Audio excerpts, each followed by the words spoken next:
the screens keep us from feeling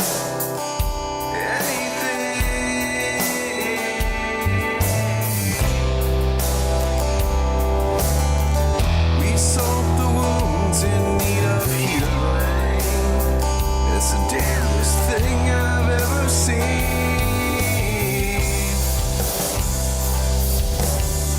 I'm thinking this is the end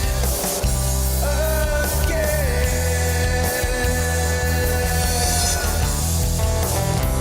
Maybe next time we'll get it right. Or maybe we'll find a way to fuck it all up again.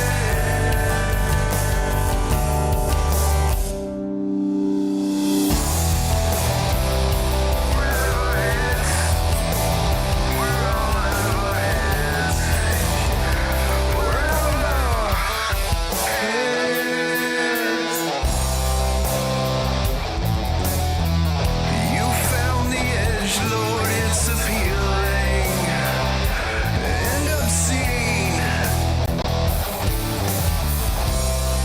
You took a stupid fucking stand, and now you're kneeling before your stupid fucking king.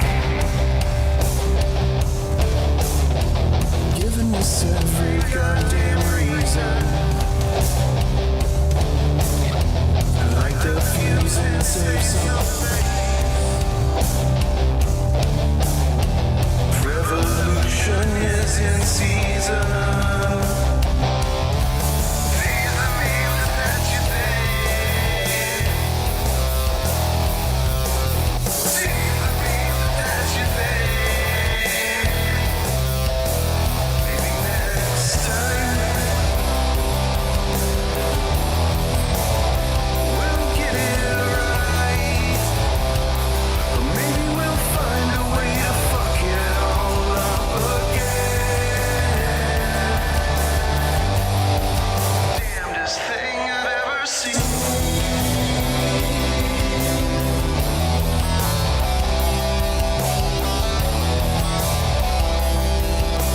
Damnedest thing I've ever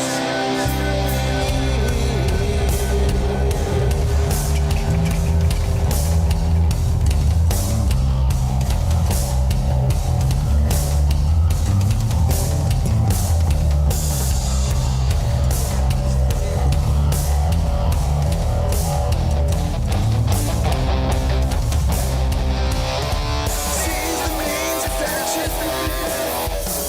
Damnedest thing I've ever seen. Seize the means of that shit. Damnedest thing I've ever seen. Maybe next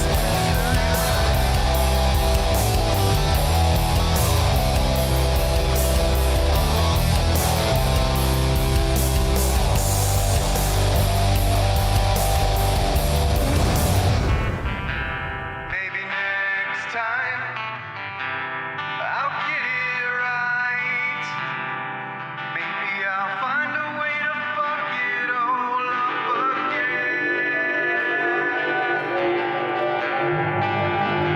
I'm out of my head.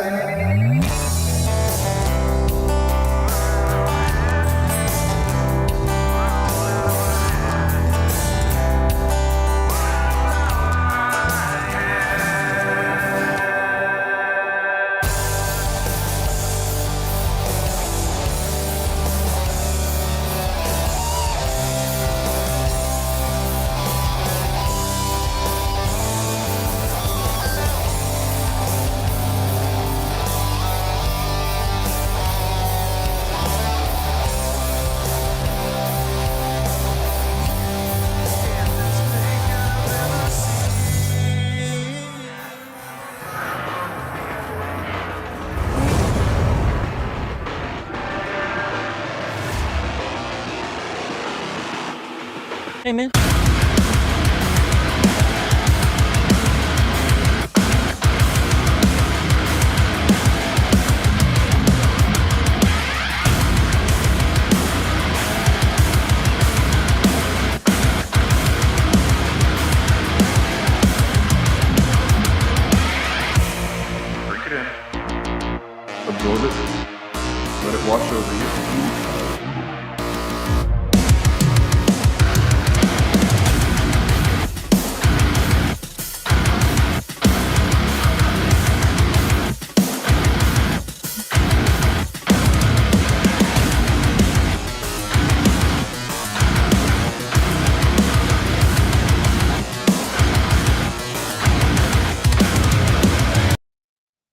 Hey, hi. How you guys doing? Welcome. So a bit different than just starting off with the FAPcast, because we are going to do the FAPcast. But first, am I audible? You guys hear me okay? Am I okay? Make sure I'm audible, because I don't want to not be audible, because it's kind of like half this thing that I do here. Wow, that red screen kind of puts a redness on me. And oh, plus this was just red too. Okay, anyway, let's go. Wanted to address some stuff that came up in our that came up in our Discord server, and by our it literally physically, or not physically, but like the literal Discord server originally was one that I created for my community. Then once the initiative came together and stuff, we were like, hey, why don't we combine communities? Seemed like a thing to do, and it's worked out pretty well. So me and Organized Chaos and Turf Nations intermixed communities. Yeah, we let them mingle. It's crazy. It should be against the law, maybe. No. It's worked out really well. We've got, I don't know how many people are in there, a couple hundred, maybe, not that much. I'm not sure. We've got a pretty chill little community, and a big part of that, I think, is because it's so the main thing that's like the most important two things to us. I mean, this is what we generally agreed on whenever we decided to merge communities. The two most important things being that, essentially ambassadors and not gatekeepers. That's one of two. Neither one is, I guess the bigotry one is probably more important. But anyway, we'll talk about this one first. So ambassadors, not gatekeepers is in a space where no one should ever feel like they're being alienated or mocked or looked down on or whatever because of the thing that they enjoy engaging in fandom wise. And that includes stuff that's not necessarily popular or that's seen as lame or whatever. And so I had decided, this is how, if in case you're wondering, this is how the Danish burrito came about. Was I decided, you know what, anybody that wants a channel in the server for whatever fandom, they get it, within reason, of course, and nobody's asked for anything unreasonable. The food server, the food channel though, is where the Danish burrito was born. And that's why Turf Nation was kicked out of the initiative, in case you haven't heard about that. No, but and that's worked out pretty well. Everybody's got a channel. If you get in there and you're like, hey, I like talking about my movie opinions and stuff, I don't have a YouTube channel or whatever, but I just like to say stuff, then I've given people channels for that. The only caveat to that is that you have to join there's two levels, I guess you call it. One of them is because of the content that we make, people get mad at us. Certain folks don't like us. So with that in mind, we figured that there needs to be some kind of built-in protection so that we're not just constantly fighting chuds off. You know what I mean? And eventually I came with the idea that we'll do a sort of waiting room type part of the server where you get access to some stuff.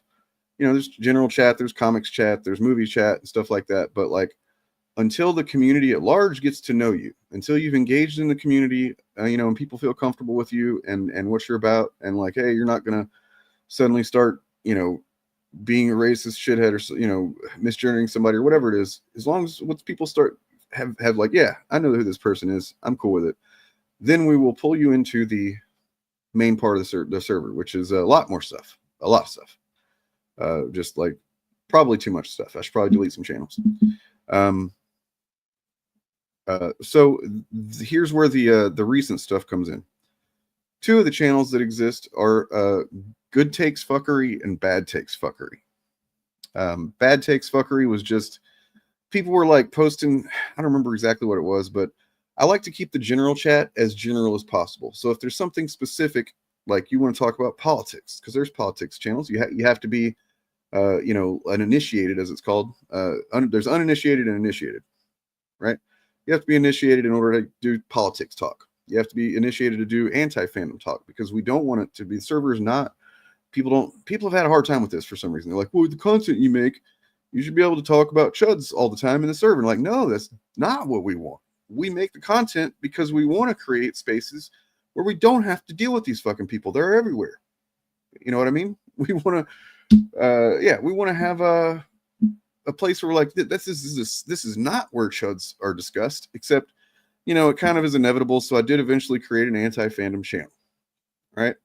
And people are generally pretty cool about using that responsibly, because there was a period before it became our server where I had multiple chud channels, like chud bad takes, chud L's, whatever. And then like there were some folks that would join the server and they would never post in any other channel except for chud channels.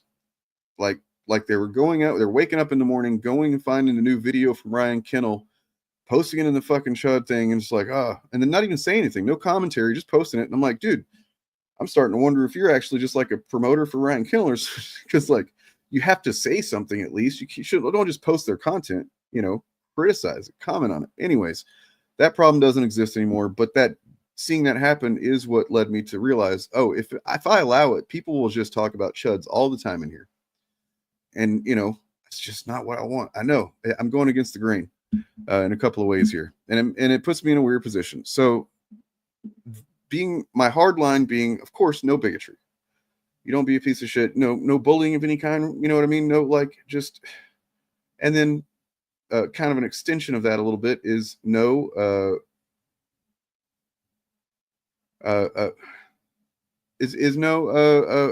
gatekeeping.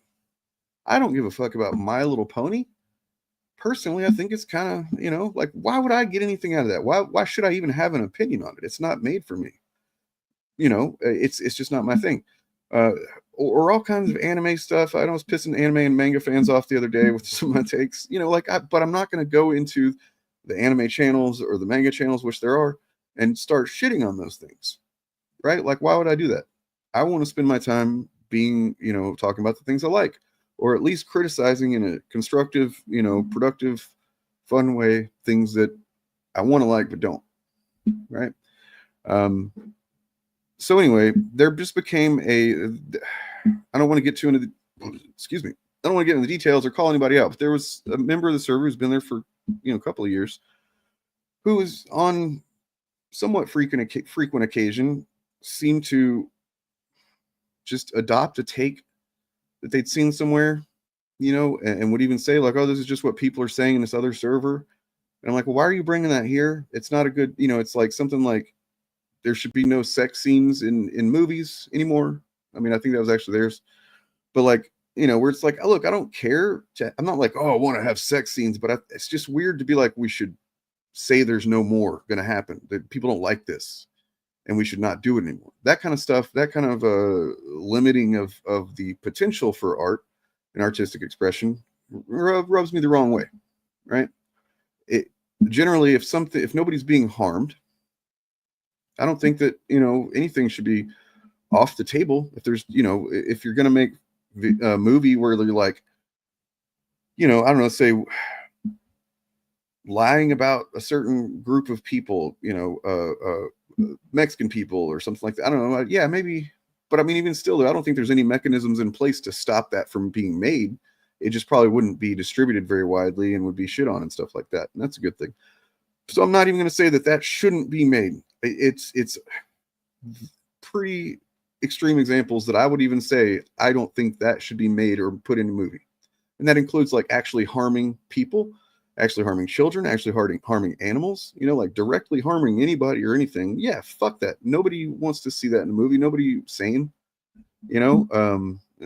There's like that movie, was it Cannibal Holocaust, that infamously they actually like hurt animals in it while filming, which is fucked up. Fuck that.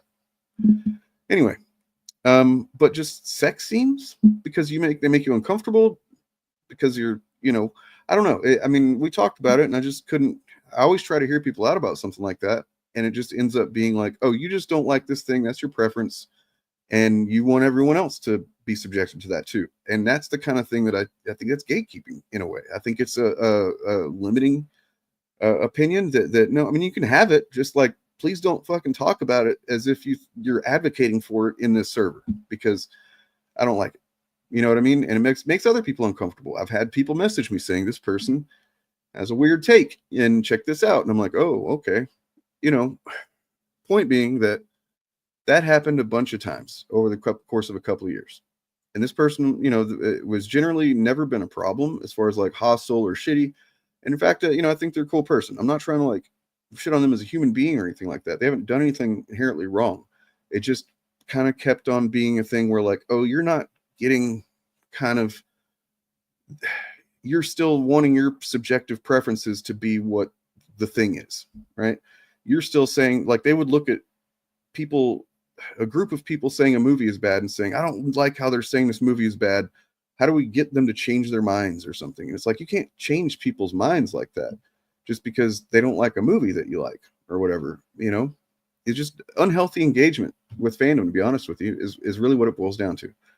And we would try, and we've had conversations with the person and said, here's what, you know, we think you need to consider.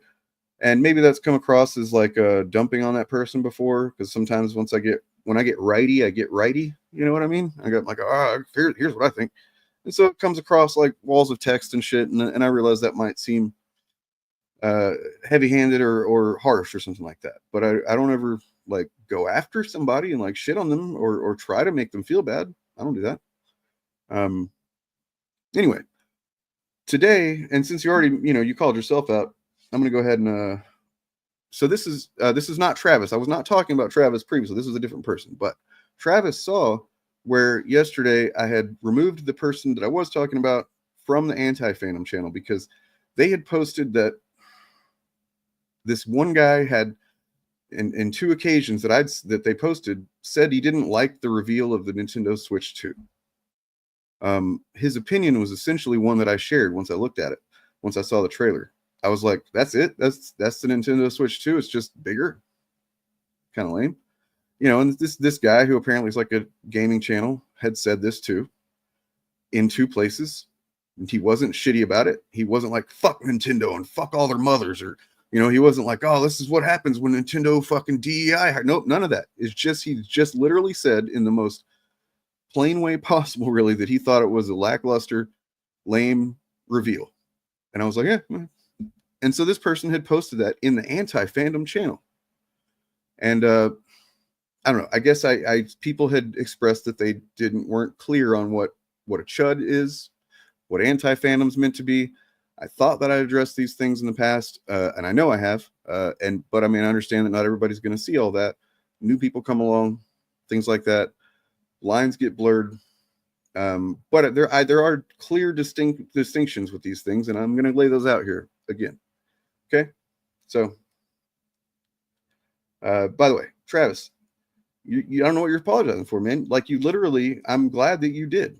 Travis brought up his concern. He thought that I was maybe being a little bit too rough on Pinky. I mean, shit, almost shit. Fuck, I didn't mean to say that. A little bit too rough on that person. And he was like even hesitant because he says that he thinks that I'm gonna jump down his throat or something. And I don't know if that's I mean, I do that on streams whenever a chud is in chat. I don't know what I've done to earn that necessarily in the Discord server.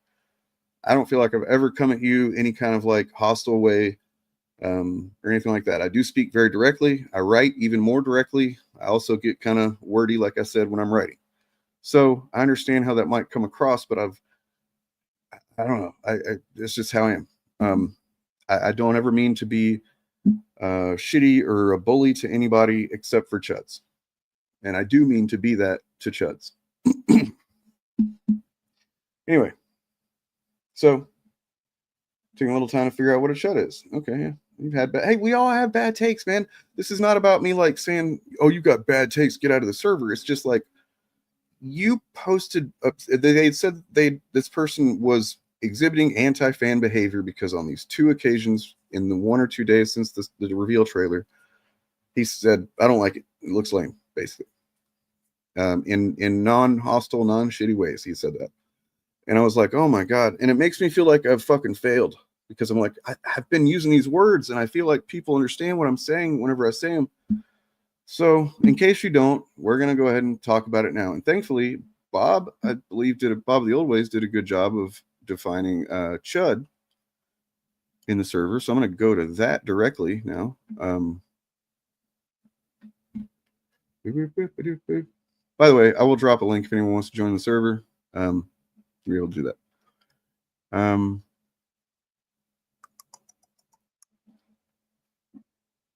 Okay, so Bob of the Old Ways says a chud is someone who uses the trappings of fandom to dehumanize minorities, tries to drive them out of fandom media and fandom spaces. It is not someone who merely dislikes something you like or who merely dislikes popular things. It is not someone who makes content merely expressing their dislike of a thing. Chuds make content designed to foster outrage at marginalized communities within fandom spaces as part of a usually right-wing political agenda. So if content expressing the dislike of a thing is not also dehumanizing minorities and pushing right-wing talking points, it is not chud content. And this is kind of an adapted definition that I will accept. It's just the way that I saw it myself for a long time was not restricted to the fandom space. I could see a chud as being like Trump is a chud. You know what I mean? Or fucking, I don't know. What is it? Excuse me. Matt Walsh is a chud.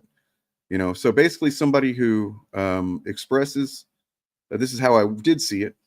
You can take it whichever way you want, but I think that once anti-fandom is defined, it'll be a lot more clear that that's not what this person was doing. But I used to see it that a chud was somebody who just is irrationally, ignorantly, arrogantly bigoted and like proud of it. You know, they like embrace being wrong, like based on facts and ethics and you know, morality and all that stuff. That's kind of generally how I saw it. I think Bob did an excellent definition here. So, and then I said, okay, here's what I think anti-fandom is. It's not necessarily a chud, but chuds often use anti-fandom as their MO, right? So, anti-fandom chud is a type of person that does a very specific thing. And anti-fandom often goes hand in hand with that, right? So like, yeah, so anti-fandom is generally just engaging with IP or media that there's a fandom around, but engaging with it with the majority or more of your engagement being very negative, unfairly critical, hostile, to the point of just like you're not even trying to, you don't even want this thing to be good. You're not giving it any fair shot or anything like that, right? So let me go ahead and read what I have here. Anti-fandom is when someone dedicates the majority or more of their time engaging with a particular IP or community around an IP in an openly hostile, irrationally negative manner that doesn't seek to foster healthy community, but instead tear down the IP as almost a sport, right? It's like this sport to them. And then, yeah, I don't think two posts where a guy who honestly had the same thoughts I did about the Nintendo Switch 2 constitutes an anti-fan. If he suddenly made his whole channel about hating the Nintendo Switch or Nintendo or whatever, you know, and was just like irrational about it, or if he was making these comments before the reveal that they did, like that's more like chuddy, I mean, anti-fandom behavior, and you know, not chuddy, anti-fan behavior. But you know, I do need to be more careful about these things. I just said chud when I didn't mean to. And I know that we all kind of like use them interchangeably sometimes. And I think it is important, as Morgan said, that we need to be precise, because chuds will definitely try to take these types of words and use them and, you know, muddy the water them down, whatever you want to call it, make them less potent, less useful, right? So I guess just, if you hear me calling out something, like calling something a chud or an anti-fan, and you think I'm using that the wrong way, please let me know. If you're still confused about what I mean by that, I'm open to any questions. So let's see.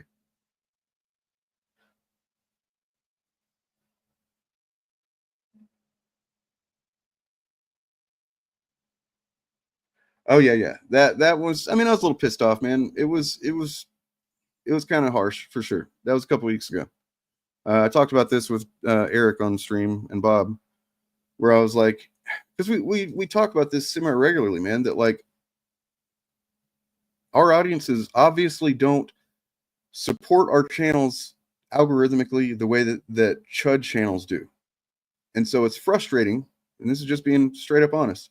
It's frustrating that, and I'm not talking about money, that's not what I'm saying. I'm talking about likes, shares, comments, all that stuff, subscribes, you know, even if you're not super into the video, even if it's something that you don't have time to watch fully. So like Chuds will fucking, they are so engaged with Chud content, right? The viewers of that content, they don't give a fuck. They're constantly, they know that it's an algorithm game. And so it's frustrating, for example, when we go to the Saltier Than Crate subreddit on Reddit, where all they do is post about Chuds doing and saying dumb shit, right? Like, that's cool. But they almost never post any, like, you know, and it's not just about, we want more attention. It's like Pillar of Garbage, somebody like that. They almost never post anything like that. And it's like, it's almost become anti-fandom for anti-fandom, right? And that's like, goes back to the server thing. I don't want our server to become that. I don't want everybody just to have like, this is the place where you talk shit on Chuds. That seems really lame. I've seen it. I've been part of it. It sucks. It's not fun to me. I work on this content when I'm not, and I want to talk about comics and stuff. I want to talk about comics and stuff. Anyway, so yeah, point being that I kind of went off in the server a couple weeks ago, and I was like, it's just kind of shitty, man, that there's so many people in here that don't come watch our videos whenever we post them. You don't like them. You know what I mean? We're sitting here providing a free community, free, you know, moderation, stuff like that. We're not asking for money. We're not even trying to get you to go to our Patreons or channel memberships. It's just like, can you maybe do the bare minimum clickety clicks on YouTube, you know, in a consistent manner? I think that's more valuable than you guys really realize that it is. Like, that is everything. That is the fucking battle, right? That's the battlefront right there, is just fucking clickety click, like and share, fucking dislike it. I don't care. I've told Chuds this. They do it anyway. All right. So a Chud is someone who looks at a new trailer, and every time they see a minority, they say, oh, look, yeah, that. There's almost a circle with the Venn diagram. It's a lot of overlap.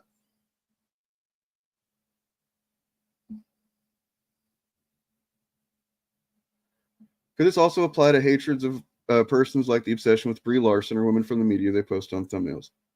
Well, I mean, it's the same people, man. Like, yeah, the Brie Larson thing comes directly from anti-fan stuff.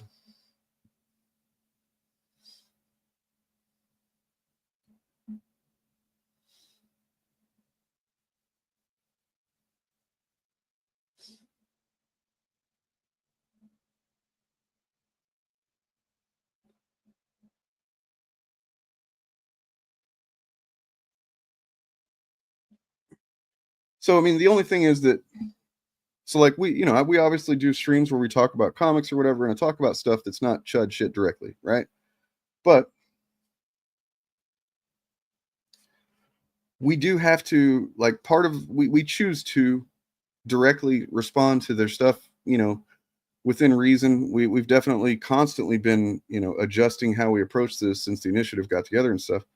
But we have to directly confront it, because otherwise we will be separated into some other algorithm stream that, you know, doesn't get to the people that are just now getting into anti-fan content, or just now getting into Chud content, right? So like, we want to be somewhat of a filter for people who are maybe just getting on YouTube, and they're looking for something, and then rather than find Shadiversity, you know, talking about some dumb shit and getting into his content, they might find one of us and something we say resonates, and they go, oh, okay. And that, like, you know, so we want to be somewhat in that algorithm, that flow of content.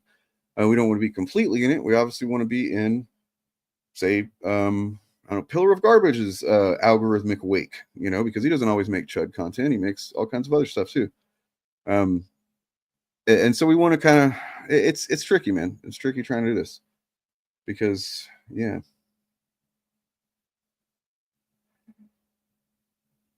We can't not address the narratives. We've definitely stopped addressing the Chuds directly as much lately. We're not going to, you know, there was a period where it was like, we would just look and see, what's Jeremy Griggs saying this week? What's Ryan Kennel saying? What's Drinker saying? And we would like cover all of it. You guys probably remember that if you've been around long enough. We don't do that anymore. because they're always saying something stupid, and it's often very repetitive and dumb. But sometimes they say something useful or that's like, oh, we can have a conversation around that, and we'll put their name in the title and in the thumbnail maybe. But if you look back at our last several streams, we really don't spend much time on the chuds themselves anymore. It's pretty cool. All right. So now that we're done with that,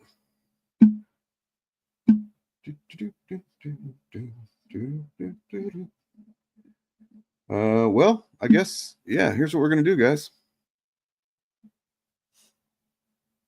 Yeah.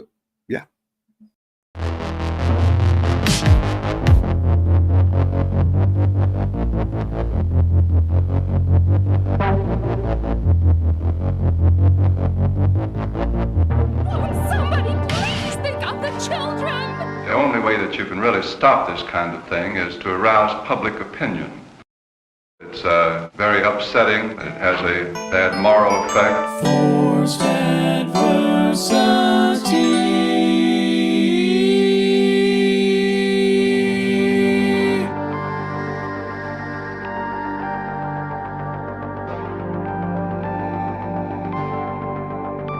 Ask yourself, what's more terrifying, fear or the frightened? The facts of history and the aggressive impulses of an evil empire. Bad, B-A-D-D, bothered about Dungeons and Dragons. Up yours, woke moralists. Socialism has spread the shadow of human regimentation over most of the nations of the earth. And they're pushing identity politics with this. They 100% are. How do you think homosexuals reveal themselves? And the shadow is encroaching upon our own liberty. I think there ought to be a law against them. Tonight I'm going to show you why. Welcome to the FAP. Nancy used to do that for me. Hello and welcome to the FAP. Bob. Hello. I asked Morgan this plenty of times. I don't think she's giving me an answer, but how do homosexuals reveal themselves? I would not know. I've had a few reveal themselves to me, but not in any salacious way. So I feel it's like, here I am. They just said, yeah.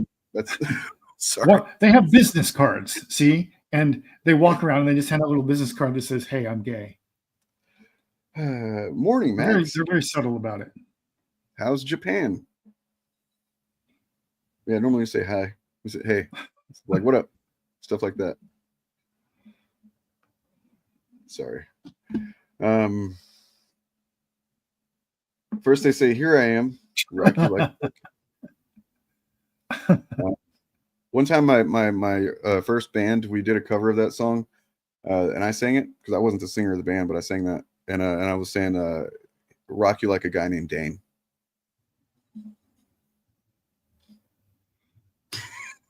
So there's that information. Here I am, rock you like a guy named Dane. Yeah. Anyway, the Discord server link is in the goddamn chat now. This old lady, what's she scared of? Oh no. You know what it is? It's the Gooners. She's freaking out about the Gooners. The demonic Gooners? Demonic Gooners. You guys heard about those demonic Gooners? Well, we'll talk about this real quick. It's not going to be like a big topic for today, but while we wait on Morgan, we can take a look.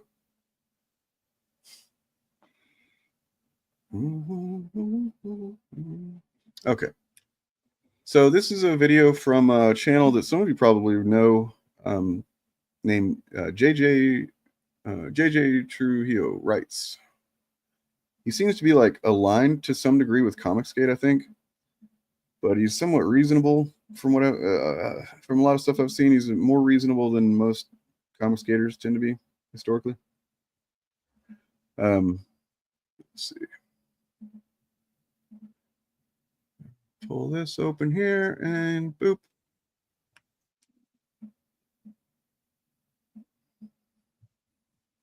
Look who it is. It's Butter Girl. If you're substituting a wife for a pixels on a screen, that's perverted. Do I think that people participating in these activities are losers?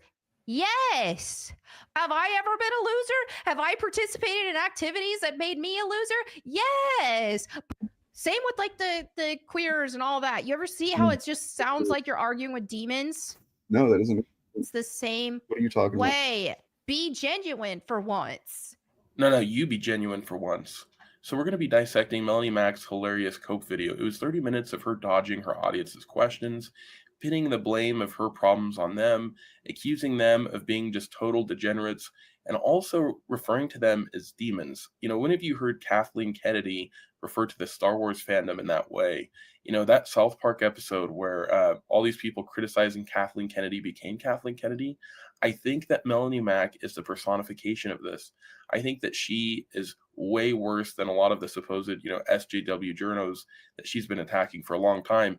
And she goes completely mask off. She actually calls her audience homophobic. You can't make this stuff up.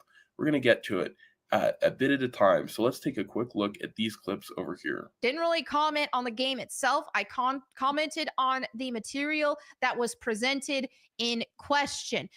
Okay, talk about deflecting and not taking responsibility. So here Melanie Mack says that she isn't commenting on the game itself. She never did that. We'll just look at the tweet that started all of this.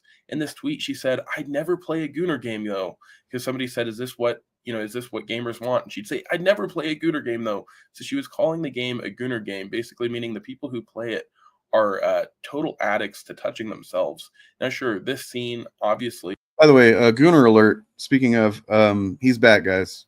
Just a Robot is back. He's back on YouTube. He took a hiatus. He was shamed off of the internet for a while. I'm proud of the part that the initiative played in that. However, he's back. He's returned. Just letting y'all know. So the Gooner groomer is back. Okay. But speaking of Melanie Mack, she's hard to pin down, man. Like, what is this? Packed with new visuals, features, and all the farming simulation you could ever dream of. And now you have the option for same-sex marriage too. So that's new and really cool. And now I don't have to play as a dude to marry my favorite suitor, and... Well, that seems kind of weird. Why is she engaging with that? Is she... And I think she was happily married at that point, because she's not now. Everything I see about her is like, well, this is what happened after her husband left her for a younger woman or whatever. I'm like, God damn. Sorry.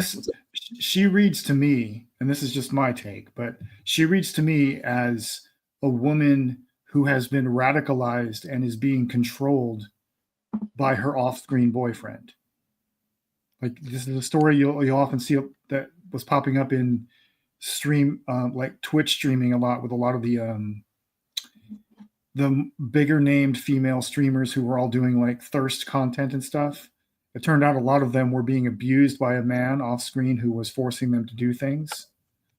And that's kind of the vibe I get from her, except she's doing it to launder Christian nationalist talking points for a geek audience. But I don't think, which, by the way, that's not the case. Is what all. What? I just want to make sure that everybody understands that's not her situation. What you just described. That's not. I don't know. Yeah, that's just the vibe I get. Okay. I'm not saying that actually is her situation. Nope, she seems to be doing this all on her own volition and of her free will.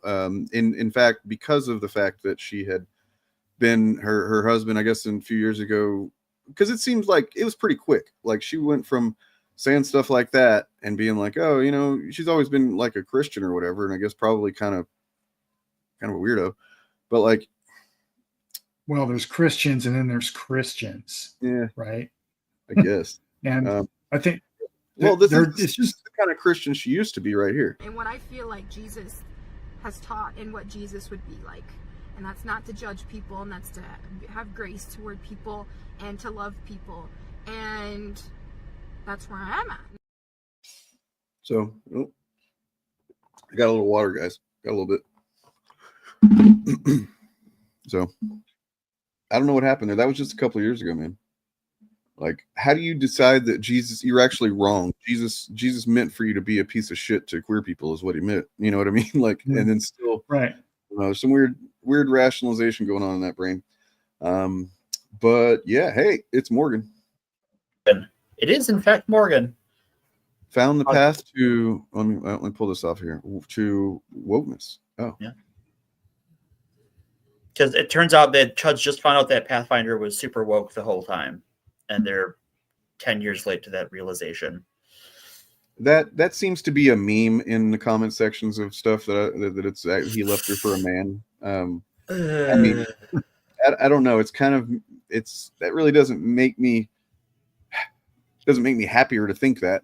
No. It's to think that he left her for a younger woman whenever she literally,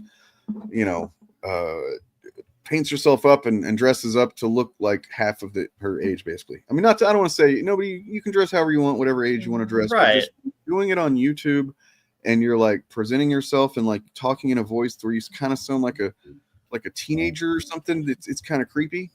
Okay, so the like youth pastor who tries to look hip? Yeah. That's the vibe I get from her. Well, but that's normally a dude, stereotypically. She is the woman version of that. Yeah. Well, I mean, so I was actually watching the Dick and Vito video about this before, earlier, and I thought about, should I watch JJ's or that one on stream? Decided JJ, because Dick and Vito say a couple of, they immediately, Vito's just like, she's a whore. And I'm like, come on, dude. Of course Vito does, yeah. That tracks. You can't criticize a woman without calling her a whore. You probably have problems with women, dude. You probably have some things to work out, yeah. Some mommy issues, I don't know. Although they did say some other things that's kind of funny, but they also pointed out how like, and I didn't think about this way, because it's like, there's nothing sexuality about Melanie Mack that registers on my brain. Like, I don't see anything like that with her.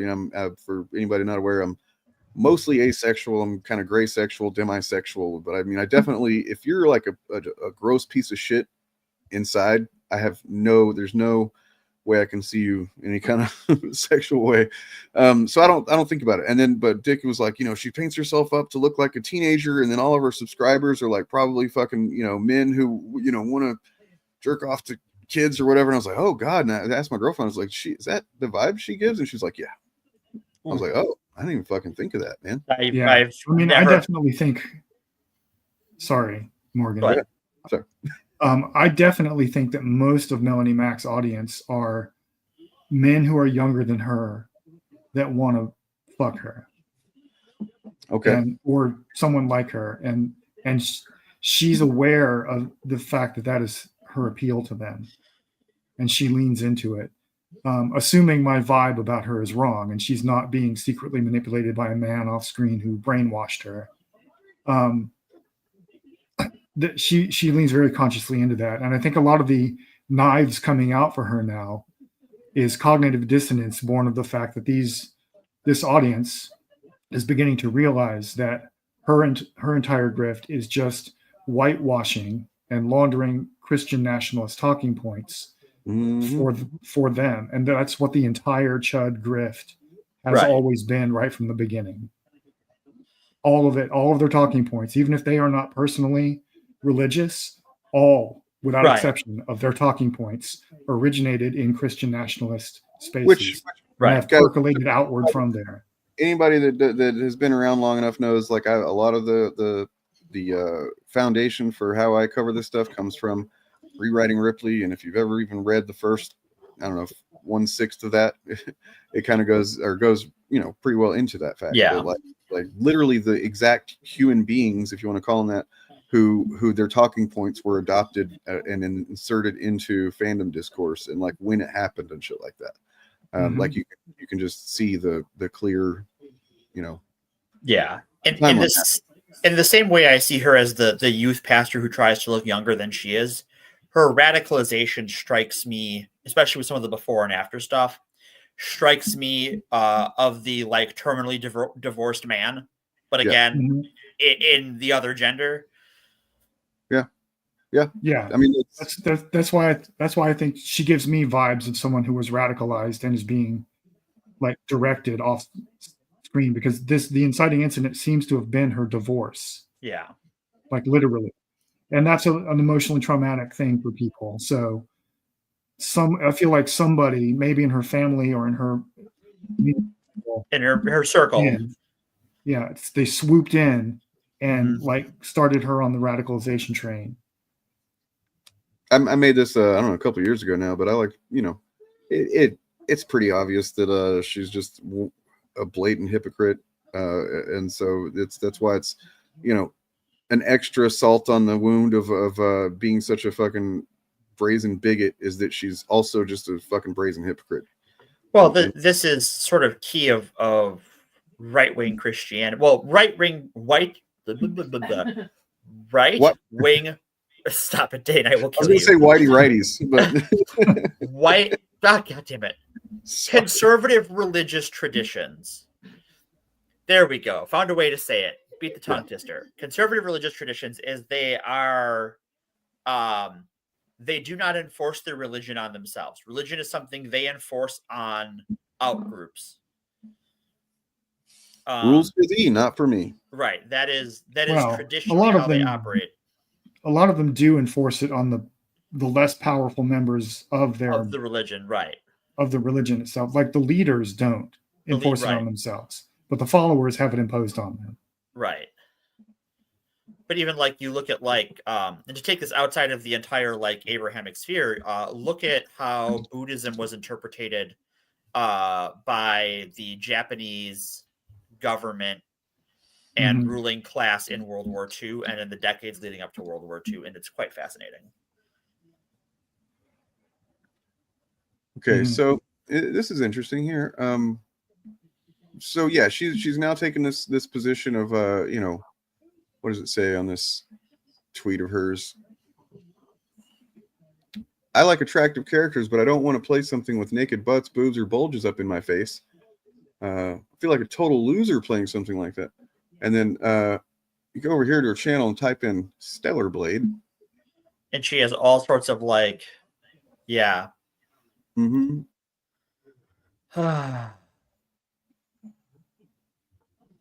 You know, and so like her hypocrisy knows no bounds, but it also knows no time limit. I don't know. It's just like it was the other day you were doing this shit, man. Like, right. Well, I also think that the conservative part of the religious conservatism and Christian nationalism is becoming the dominant force in that, as they have the controls of the seats of power, and they don't need the, for lack of a better term, like Gamergate, edgelord type conservatives, the self-described libertarians anymore. White wing. I'm gonna start calling it that now. It's just that's white totally wing. In America. That's absolutely acceptable because it's absolutely what it is. Mm-hmm. And they see any criticism. Well, I can really talk today, folks. I'm great. You're doing words good. I do words real goods. No, they see any criticism of their actions, behaviors, or beliefs as an attack on all white people, and they read that into it. They just assume and assert that anything that's like you're an asshole is like, why are you saying all white people are assholes? No, just you. Oh, look what we got. This is who we should be watching. He just uploaded this an hour ago. But we got TTB Gaming. Covers this. Subscribe to this guy for sure. He is the silence. I cannot hear a word he is saying. Oh, you can't hear him? Not my bad. Yeah, neither can I. Well, he did apologize for his setup, for which I was about to say thank you. I appreciate the apology because it looks kind of shitty. But yeah. Hi, it's me, your boyfriend/girlfriend/state friend, favorite content creator. And I apologize for my setup right now. It's very bright outside for some reason in January. Light's coming from here. It's a very light day today, but not for reasons you might think. I mean, yes, the light outside, but.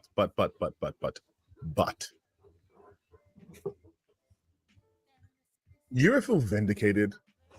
You ever feel just like an overwhelming sense? Yeah, kind of all the time. Like, it just makes me happy because it's stuff like this. This is a good opportunity to show this. I hate being right as often as I am. The things that I'm right about, it's fucking depressing. For example, look, I don't think I needed any there's no validation necessary here. It's just like, well, I guess he admitted it. They finally said the thing. Jeremy Griggs, I've been covering woke DEI identity politics in our entertainment and beyond for nearly a decade now. It's hard to comprehend just how much things have changed in what seems like a short period of time with the overwhelming election of Trump. Challenge. But it didn't happen in a short period of time. It took nearly a decade of individual people building independent platforms, speaking out to eventually destroy the mainstream lies and narratives. But that all happened after people were banned, people were arrested, people were silenced, people were fired, and other people gave up. So it didn't happen overnight. Thankfully, Donald Trump never gave up, even with all the lawfare BS, even with the FBI raiding his home, even after they shot him, he never gave up. So, I mean, look, Jeremy Griggs in particular is just a shameless fucking, he's never really been too good at hiding what he's really doing. No. But just acknowledging that that's what they've all been doing, and I've been saying this for so long, I feel like I was saying it when nobody else was fucking wanting to hear it, to be honest. I was like, do you see that it's really frustrated me for years now, 3 or 4 years, that somebody would criticize a chud or whatever and then be like, I don't get why they're like this, or what, why is he saying that? I'm like, you fucking, because they're right wingers and they're trying to fucking change reality. You know what I mean? I want to point that out in the things he says. After people were banned for violating terms of service, after people were arrested for doing terrorism, for attacking the Capitol, people were silenced. What? They all say they're silenced, but none of them shut the fuck up. People were fired, again, for violating labor laws, for being shitty coworkers, for being disruptive at work. And on to the things that, all the lawfare. I would recommend reading Jack Smith's Volume 1 report. It's a long read. It is saddening that we are not going to see this go to trial because the evidence is overwhelming. Right.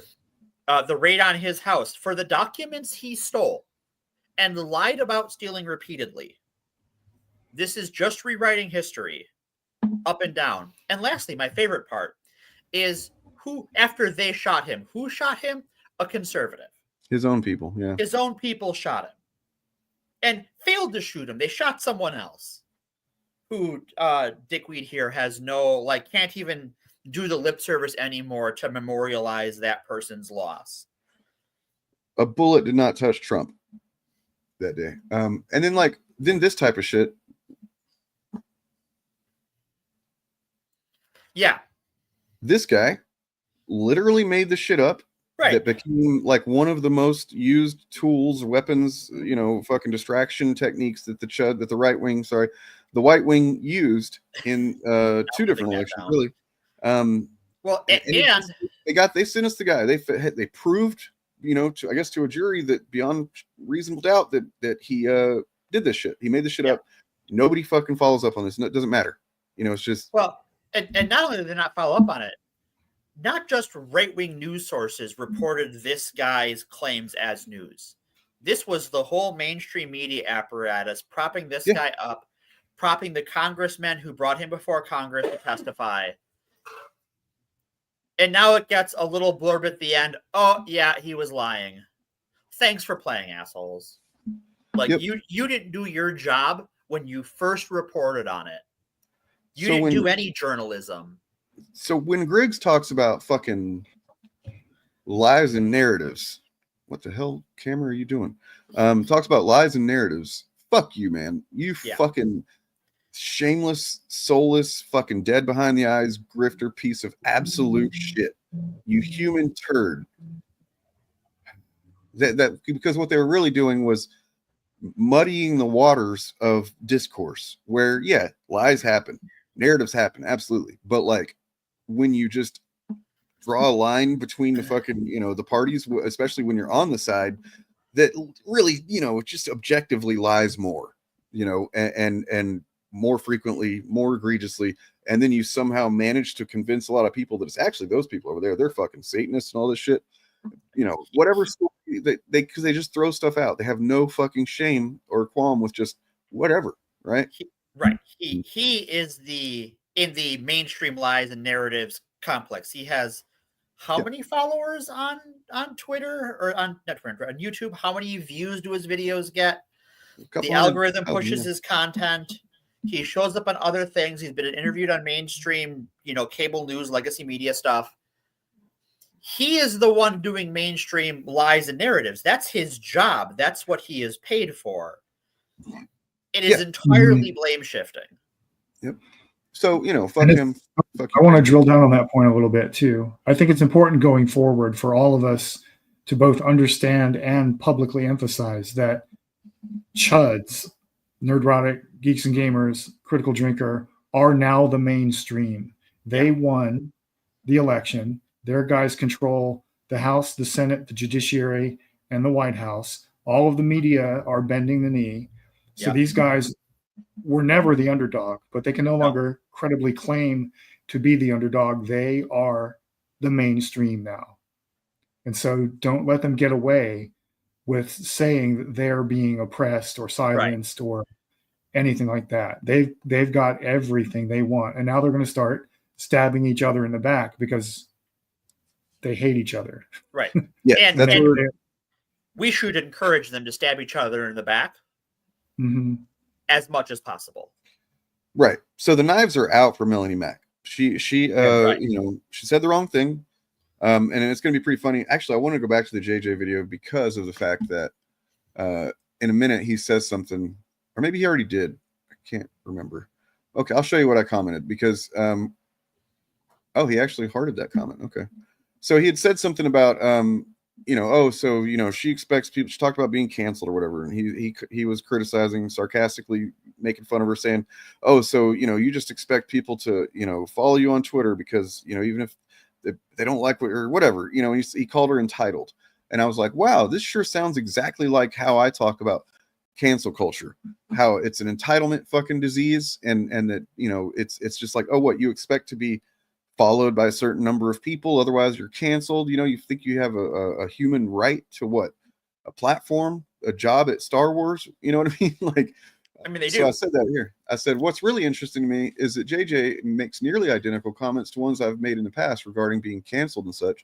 Nobody's entitled to anyone's social media attention. No one is entitled to star in their own Star Wars show or draw for DC Comics, be a comedian, or any other thing that people have called cancel culture.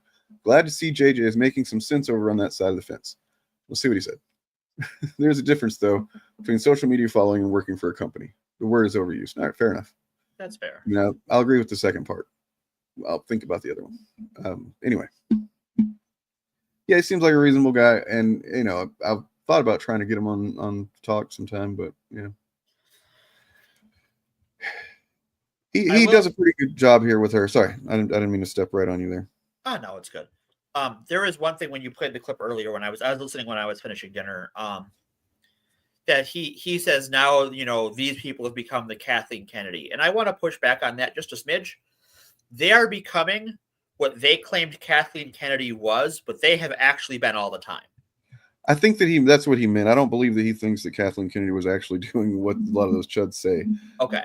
But he seems like, he is a more aware guy. I'm actually kind of confused why he would be more favorable to certain content and ideas than he is, but you'll have our biases. Whenever he's like he's done several videos kind of chronicling the Eric July versus Ethan thing. They're pretty entertaining. He does a pretty solid job of like getting the details.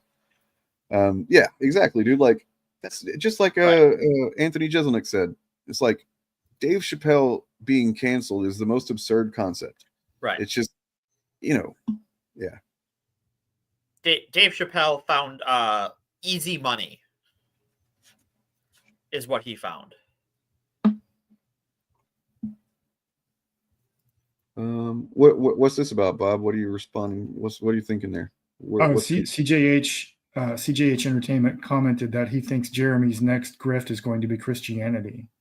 I mean, that's been his grift the whole time. And it's part of his grift, Yeah, it's always been part of his grift, and I think that now that they're on top, now that they're top dog, all of their audience are about to learn that Nerdrotic, the Critical Drinker, Disparu, Shadiversity, all the rest of them, a lot more of those guys have always been Christian nationalists and just lying about it.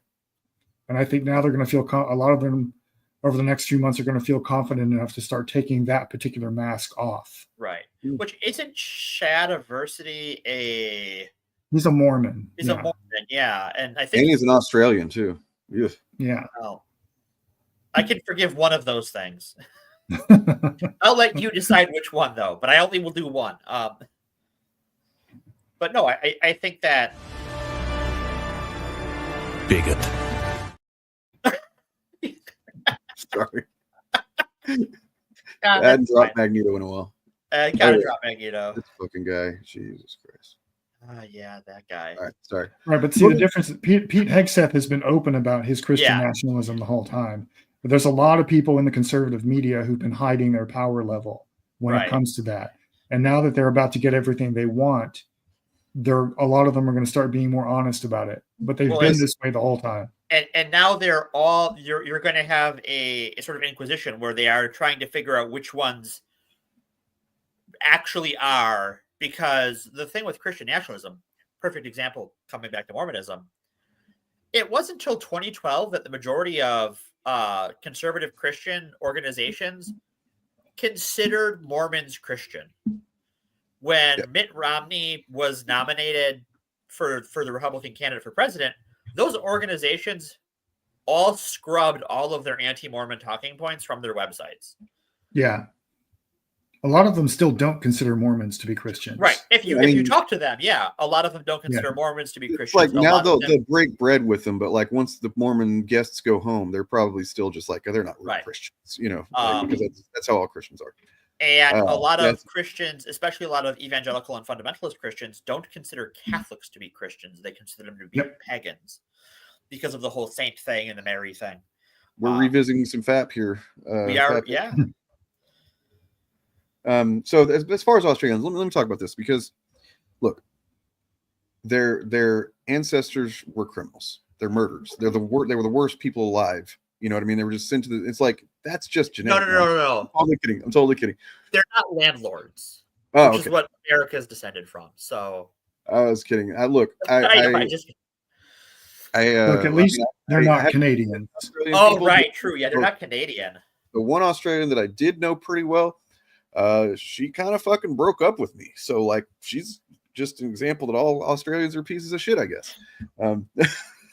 Sorry. Ray Comfort's Australian too, so isn't the guy? Isn't Amish Wolverine the guy who owns the Ark Park? Isn't he also Australian?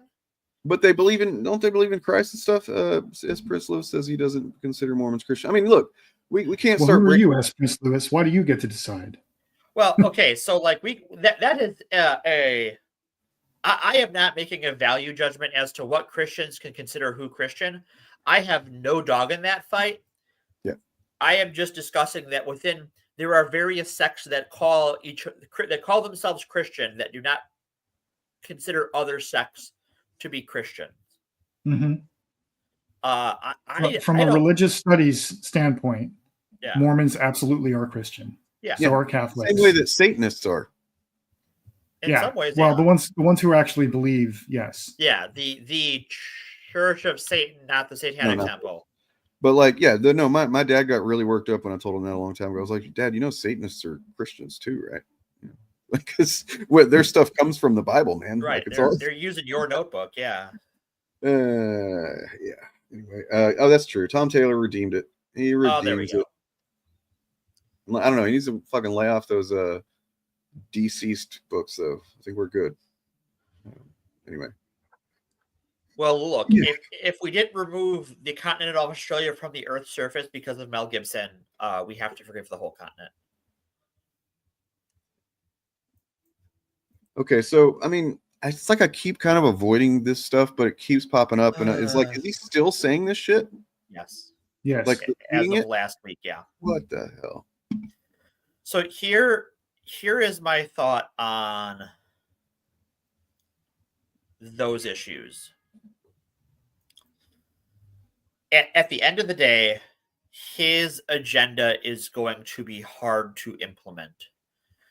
And he needs to divide our attention to do it. And he also needs to divide our attention to not do the things he said he was going to do. Right. And so part of that is going to be doing some military adventurism, because that's historically how empires do these things. In addition, if you look at for instance, the Pete Hegseth confirmation hearings, with his criticisms of diversity in the military and all of this stuff, there are elements of the U.S. military that are not going to be on board with orders, some of the stuff that Trump wants to do and Hegseth wants to do. And those are the people that would get deployed overseas. Yeah. The Greenland thing is about Elon Musk. Yeah. And Tesla's, because it's the largest source of the rare earth minerals that Elon Musk needs for Tesla. This is getting stupid. A lot of the policy pivots we've seen since Trump won the election are directly because all of these billionaires are coming to him and flattering him and exploiting his mental decline. Stupid humans. To turn this into an oligarchy. Yeah. That's all I have. CJH, no. Christianity has only existed for a fraction of human history, and most human civilizations have collapsed. Just historically speaking. And as Priscilla, yeah, we're not going to derail it, but I mean, it's the reason that there's no utility in engaging with this type of thing is because virtually every Christian that I've ever met, that I've talked to about other Christians, types of Christians, has said that those people aren't real Christians and believes that only what they are is the real Christianity. And so you're kind of just like another one of those, and it's very, very common. It's one of the main things that all Christians seem to have in common is that they all think that they're the only real ones. This gets into I totally understand why you would say they follow a man, not the Bible, because that's true. However, you have Christian sects that don't agree on which Bible is the real Bible. Christianity is older than the Bible. Yeah. And the idea that the Bible is what is the center of Christian worship is a modern idea that developed in the United States specifically. Jesus not a man? Or yeah. It depends on your interpretation. The doctrine of biblical inerrancy that we associate with Christianity in America was codified in 1978 in Chicago. Right. The doctrine of the rapture was made up by a guy named John Nelson Darby in the 1840s. None of what you see in American Christianity mainstream is the traditional Christian religion. If you want to find the thing that is the closest thing to the original Christian faith, it would probably be the Coptics in Egypt. That is the oldest continuous Christian tradition. Here's my impression of every Christian talking about other types of Christians. It's a fake. Basically, yes. Your drop game is on point tonight. I mean, the history of Europe, there was a war that lasted 100 years in Europe over doctrinal differences that we think are trivial and stupid. Yeah. And Travis, it's like it's good that you call that out because it is very, very important for Christians that are not on board with that. Because I'm not anti-Christian, and I may poke some fun. I may say that Christianity, whatever, but generally, I know Christians who are good people. I know that that's not I know that this is not the norm to be white nationalists, but I think are Christian nationalists, but it's becoming more the norm. They're infecting, in a way. That's literally infecting your fucking churches. Like if you see the stuff around your communities and your churches or whatever, if there's anything, way that you can kind of get the ear of the pastor or whatever it is, if he hasn't already been corrupted, then you should do that, point it out if they haven't recognized it yet. Because this shit is going to keep being spread. And it's if you haven't already, Travis, look up the organization Christians Against Christian Nationalism and start networking with them because they're building a mutual aid and resistance network in the non-evangelical churches, what used to be called the mainline Protestant and Catholic churches. Also connect with People for the American Way. Yeah. And other groups who fight for the separation of church and state, because surprisingly, a lot of them are led by Christians too. Yes. I think CJH. I think you're a college age suburban girl. Based on this, I'm spiritual but not religious. I got crystals, and yeah. I'm just fucking with you, man. Sorry. Pet rocks. You got pet rocks. Right. That is my derogatory term for people who collect crystals. Boom. You have pet rocks. Screwface, nailing it. That's why you're here for every stream, because you're right on this wavelength, man. That's cool. Yeah, it's the enforcing your will on others that I take issue with. I mean that's how I became familiar with the like atheist community and new atheism, was because of Christians in my life who were asserting theirs was the way to do things, and you should behave this way, and these people should behave this way, and the homophobia and the racism was just like, well, what is the arguments against this? What is the origins of this? And that's how I found the atheist movement and what's left of it. So I will say, like, to go on a brief tangent, there was a brief kerfuffle over over some trans issues and some pseudoscience that a atheist organization shared. And a letter was put out by 17 major atheist organizations and secular organizations in America.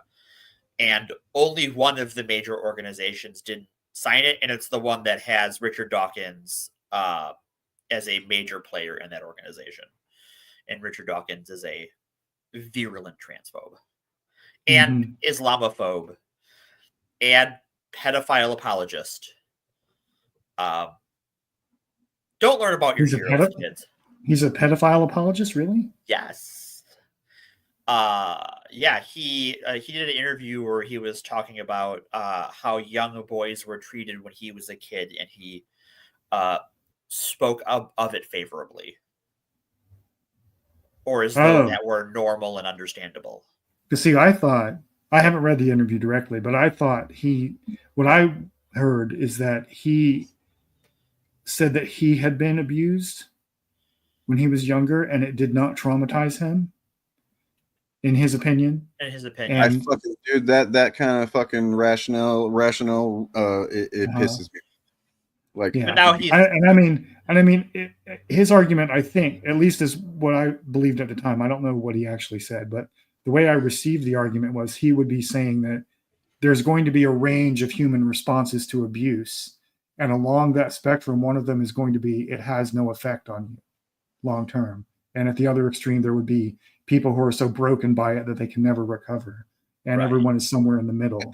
I think if that effect exists, I think that there's far more likelihood that it has an effect on toward the broken end, depending on the extreme of the trauma or whatever. But like, no, it's the thing that fucking terrible parents have used to justify being shitty to their kids for generations. Yeah, I was abused and turned out fine, said person who is obviously not fine. Yeah, exactly. There's even jokes, like common jokes, like, it's kind of a silly one, but like, I'm sure some of you have heard the stuff like, oh, I used to walk, through 4 feet of snow and whatever, every day to school and blah, blah, blah. And we didn't have this. And it's like, if you, as a parent, your fucking goal should be to not have your child experience the shitty things that you did. That's been my goal with my kids. Pretty successful at it for them. You know what I mean? Like, parents are gonna fuck their kids up one way or the other. You know what I mean? But like, the degree with which you do it and how unnecessary it is, you know what I mean, is a big part. But like, and how much in our culture is ingrained, like us hating, like we're supposed to hate the generations after us, right? Like, I use this. I've used this before on the show, but back when my great grandma was alive, she would talk about how her parents were, and she would complain about her kids, and then my grandparents, her kids, would complain about how their parents were and complain about how their kids were.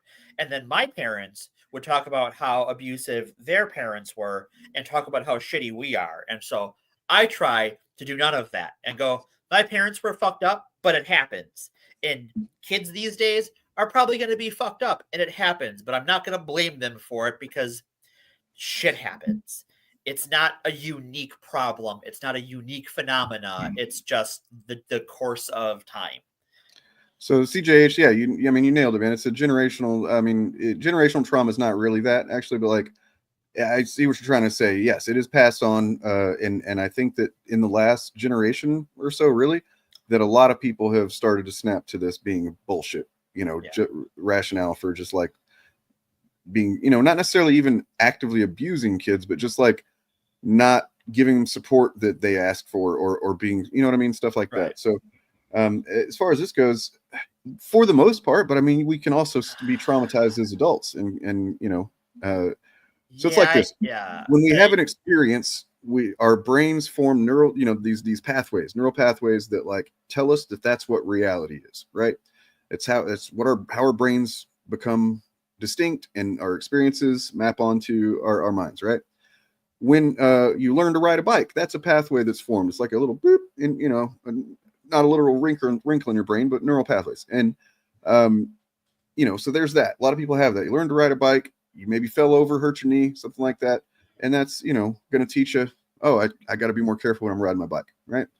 Now, a traumatic event will, you know, kind of teach the wrong lesson to your brain in a lot of ways. Well, so it's like this thing happened. To circle back to what we were talking about before with Melanie Mack and like the divorced, you know, permanently divorced man thing, is that like a traumatic event makes it easier for your neural pathways to be rewritten in malignant ways. Mm-hmm. So that can happen throughout your life. And to be fair, they can be rewritten in benign ways too if you have help. Yeah. But it is a lot easier because of how our survival instincts are to force them in a detrimental direction. Yeah, so I mean, you guys have probably heard me talk about, if you've seen my Hulk video, you've definitely heard me talk about, you know, this stuff, and like for the longest time, because of the, you know, and I relate to this a lot. I had a really shitty childhood and stuff, and for a long time in my 20s, 30s, I didn't think that I could kind of change. Like I'd been having panic disorder and shit for so long, and just like dealing with the effects of trauma on such a, you know, to such a degree that I was like, this is just who I am, and I'm kind of just a broken person. You know what I mean? That's how it is. And then, you know, I don't know how I convinced myself that. I guess I just didn't really see a way through. But the way through it's therapy, a lot of therapy. Well, you know, but I hooked up with this therapist that for the first time, she called me on it, and she was like, no, that's not true. And I was like, what do you mean? I was like, you know, these experiences have changed me forever, right? And she was like, well, yes, but you can go back and rewrite those pathways. You can teach your brain that pathway, you know, gave you an incorrect perception on reality, right? And it's created all these ripple effects that still affect you and stuff like that. And it's, you know, that's what it is. You got to rewrite that shit anyway. So I also think on top of, you know, the importance of therapy, this is the importance of a friend group that you can share your life with. Yeah. Because it's so easy to become isolated, and especially how our culture doesn't want us to talk about our feelings and share them with each other. Like, one of the things I have noticed with the conservative people in my life who haven't been radicalized are the ones who had a friend group that they could talk to about whatever's going on in their life, that they weren't isolated, and that protected them or helped them recover from believing that society was out to get them, because they had a regular existence of, no, these people are here for me. People care about me. This is some bullshit. So I wanted to point people, anybody that's interested in you know, more of this type of thing, this direction of content, before we move on, that so I've got a playlist called Chud Free Content. It is what it says it is. This Hulk video would be an excellent place to start, but it's only an hour and a half if you want something smaller. This Psychology of Spider-Man's Powers is also one, because it has to do with how Spider-Man's the trauma of, Uncle Ben and everything, and not just Uncle Ben, but his role due to inactivity in the death of Uncle Ben, traumatizes him, and how it put everything into motion, and how his powers actually represent different effects that trauma and anxiety have and stuff like that. Pretty proud of that one. It was by me and a friend collaborator, Questing Refuge did that one. And then this one also talks about just the distinct experiences of Steve Rogers versus Isaiah Bradley, who essentially both broke the law and fucking against orders went and tried to save some people in the war, and one of them gets hailed the hero, one of them gets locked up for decades. Well, guess which one's which. As well as the Punisher talks about that stuff, talks about some trauma and how that's what he should represent, and it's misinterpreted. Yeah, the Punisher trauma is so key to his character and how he interacts with the world, and that he is looked as an icon that one should aspire to, is the pinnacle of missing the point. Yep. So anyway, glad we got to touch on trauma here. So I need to do one of those It's Not Your Fault streams again soon. Anyway. And speaking of permanently divorced men, maybe we should talk about the subject of tonight's stream after an hour and a half. Yeah, why not? Fuck it. Let's get there. Elon Munch. What did he do now? Well, first of all, let's talk about what he didn't do. Okay. Be a good human being. Oh, you meant playing video games. So Elon has pretended to be a gamer TM for a while now, and for whatever because chud content creators, for lack of a better terminology, don't really care about anything outside of weaponizing it. They all just push that lie. But if you sat and thought about it for a minute, you're like, I don't know, that sounds like bullshit.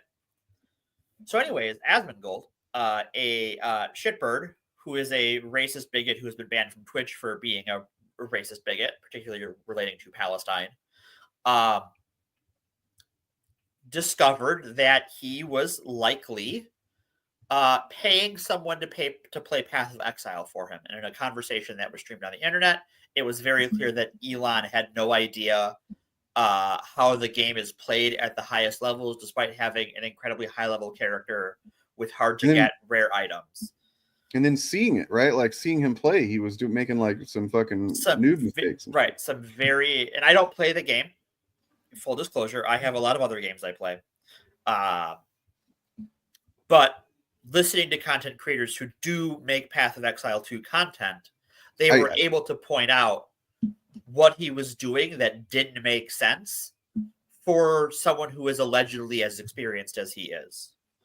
Morgan, I apologize. I do need to call this out real quick. Okay. This is untrue. Having superior absolutely false is the starting point. No, that's not even, being physically healthy is going to benefit anybody in a multitude of ways. You know what I mean? But like, superior to what? For one thing, do you like that's just a not true statement. I did not start working on my physical health until after I started working on my mental health. And I got mentally healthier without being superior physically, right?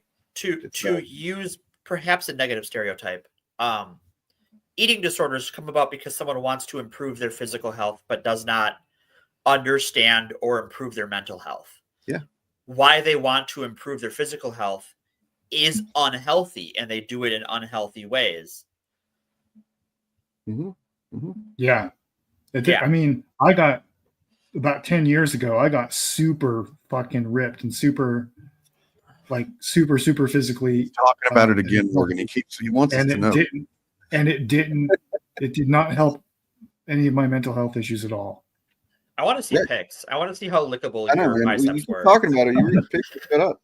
I didn't do any shirtless pics, unfortunately for you. Come on. But the point I'm making is that it didn't help me mentally with any of my mental health issues at all. I had to go and follow an entirely separate track for that.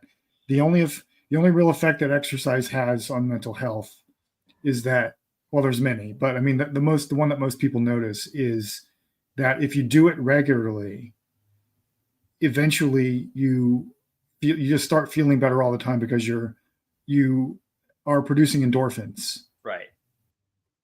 And like it's not to say that exercise. What the fuck are you talking about? Who are you talking to? Well, I think what he's saying is that like that if you're exercising for the wrong reasons, it will hurt your mental health. Which, if you have bad physical health, it will be tougher to deal with mental health. I mean, yes, but the same thing is true in reverse. If you have bad mental health, there are genetic issues that cause people to have less than ideal physical health. There's genetic issues that cause less than ideal mental health. It's possible for somebody to just have a depression run in their family, and like there's not a whole lot that can be done for it, like clinical depression, whereas like they're super fucking fit. That happens a lot. It happens a lot. Mm-hmm. I mean, just like, of course, they're inextricably linked, the two things, but each individual is different, and I don't think you have to be, have a shining, spotless mind in order to get fucking ripped, and I don't think you have to be ripped to fucking clean up your brain. Yeah, they are very closely linked because at the end of the day, they are the same thing. Right. Mental health is physical health because your mind is an organ, and that's hard. Part of the problem is us thinking about it in a different, context. Right. But I mean, it's the way it is now. So anyway, look, all that time I spent in gyms, I can tell you from experience that most of the people in the gym are mentally unwell, especially the ones who are really obsessed with it and want to be like the perfect physical specimen. Almost all of those people have some very deep-seated mental health issues that their workout regimen is not helping them with. I see the misunderstanding here, Kilt, is that you are talking about psychological stuff, which is a thing, and those are things that you can do actions to change. Talking about trauma, and stuff like that. But mental health is not just a psychological thing; it's also just mental health disorders, right? Like so, like biochemical, and you can make those circumstances, those conditions better to a degree. Like for example, bipolar disorder. One of the things that people do for that is eat a lot of fish, omega-3, fatty stuff, and supposedly that's supposed to help with that because it helps whatever chemicals are not firing the right way being bipolar. So there's how those are interlinked, right? But like that's not going to make you not bipolar if you just eat a bunch of the right food all the time. You're going to be bipolar no matter how fucking fit you are. So there are just some conditions that have nothing to do with being able to change your conditions and make that different, right? Right. Ultimately what you need is a holistic approach, because at the end of the day, like being fit is not there's no target. If you have a target, it'll become a moving target very quickly. It is a process and a lifelong one. You will be, if you are working on your health, mental, physical, and otherwise, necessarily you will be doing it your entire life, and that's fine. Yes, and if your point is simply that developing a regular exercise regimen that's structured and disciplined can help you develop a skill set that helps you deal with mental health, that's true. Oh, yeah, we know what you're saying. Yes. Thank you for amending the statement, and I don't believe that you came at that with bad intent. I get what you're saying. Hey, then you know what?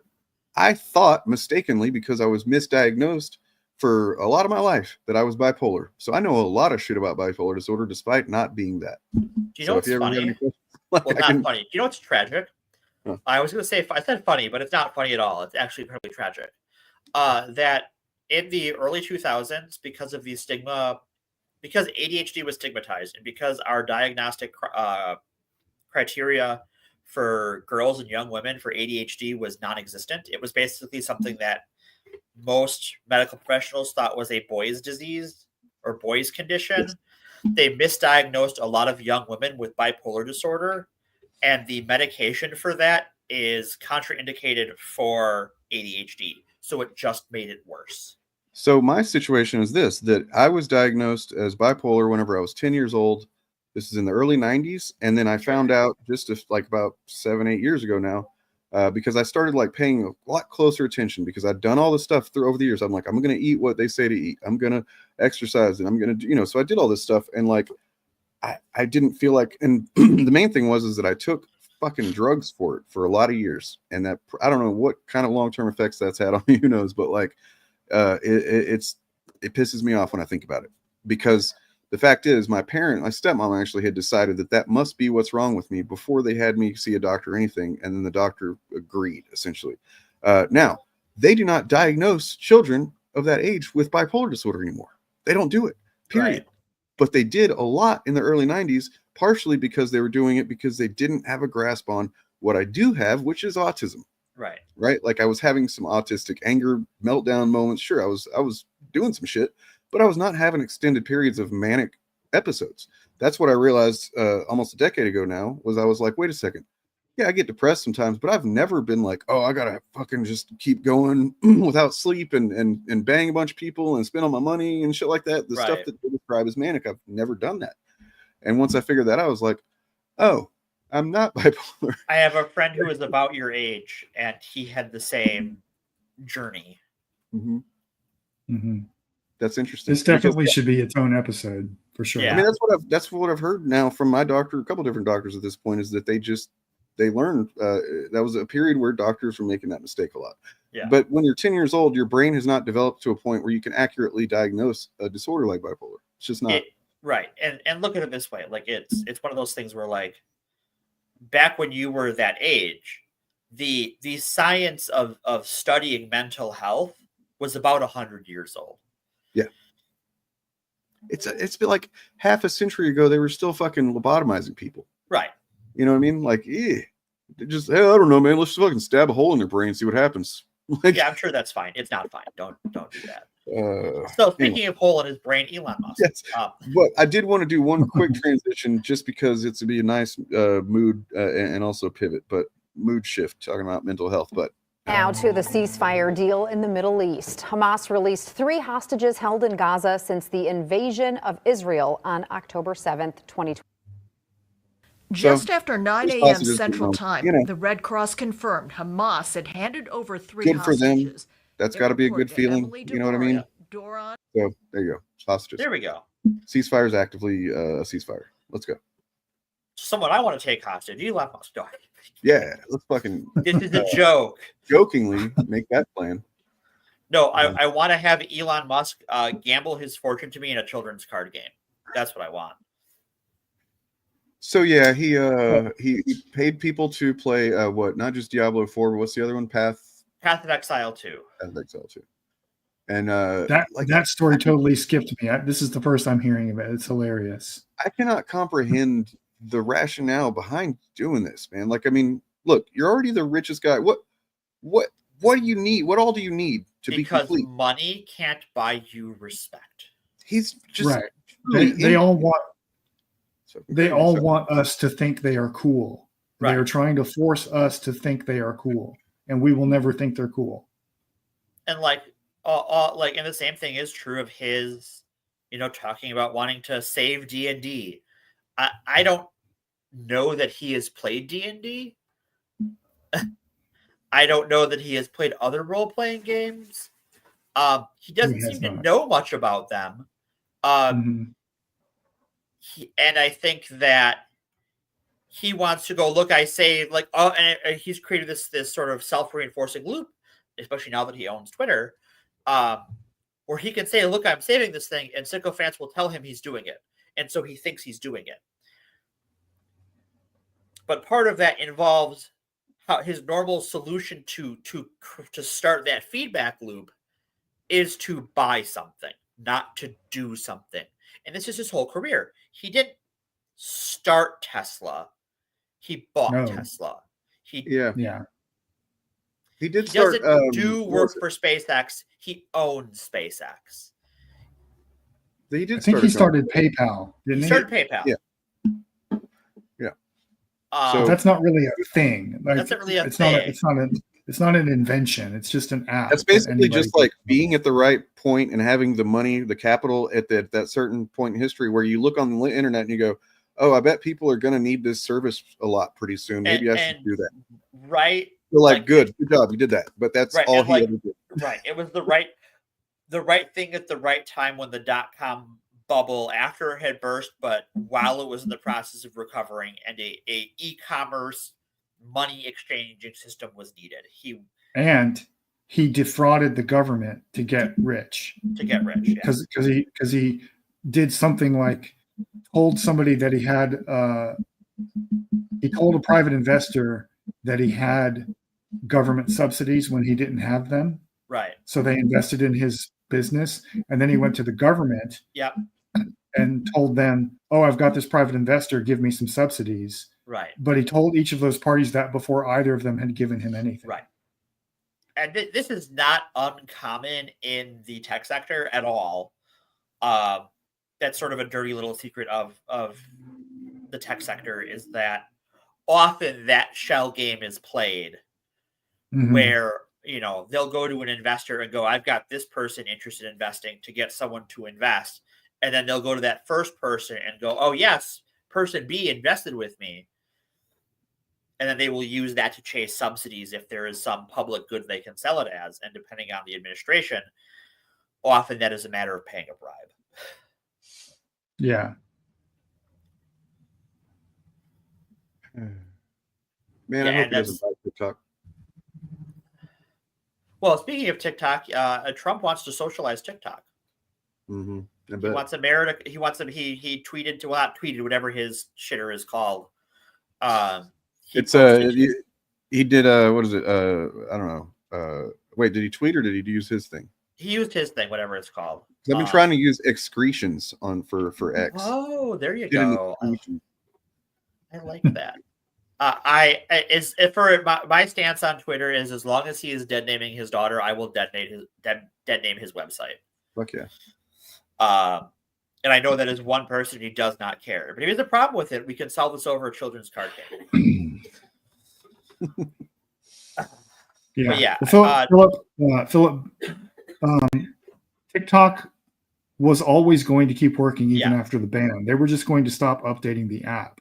So when it was shut down yesterday, and you got that message saying that with President Trump's help, we can get it back, was the CEO of TikTok, who is going to be attending the Trump inauguration, just playing games with people to make Trump look good. Right. He is doing. Yeah, it was a con job, and SpaceX. It might be a money laundering scheme, but it is.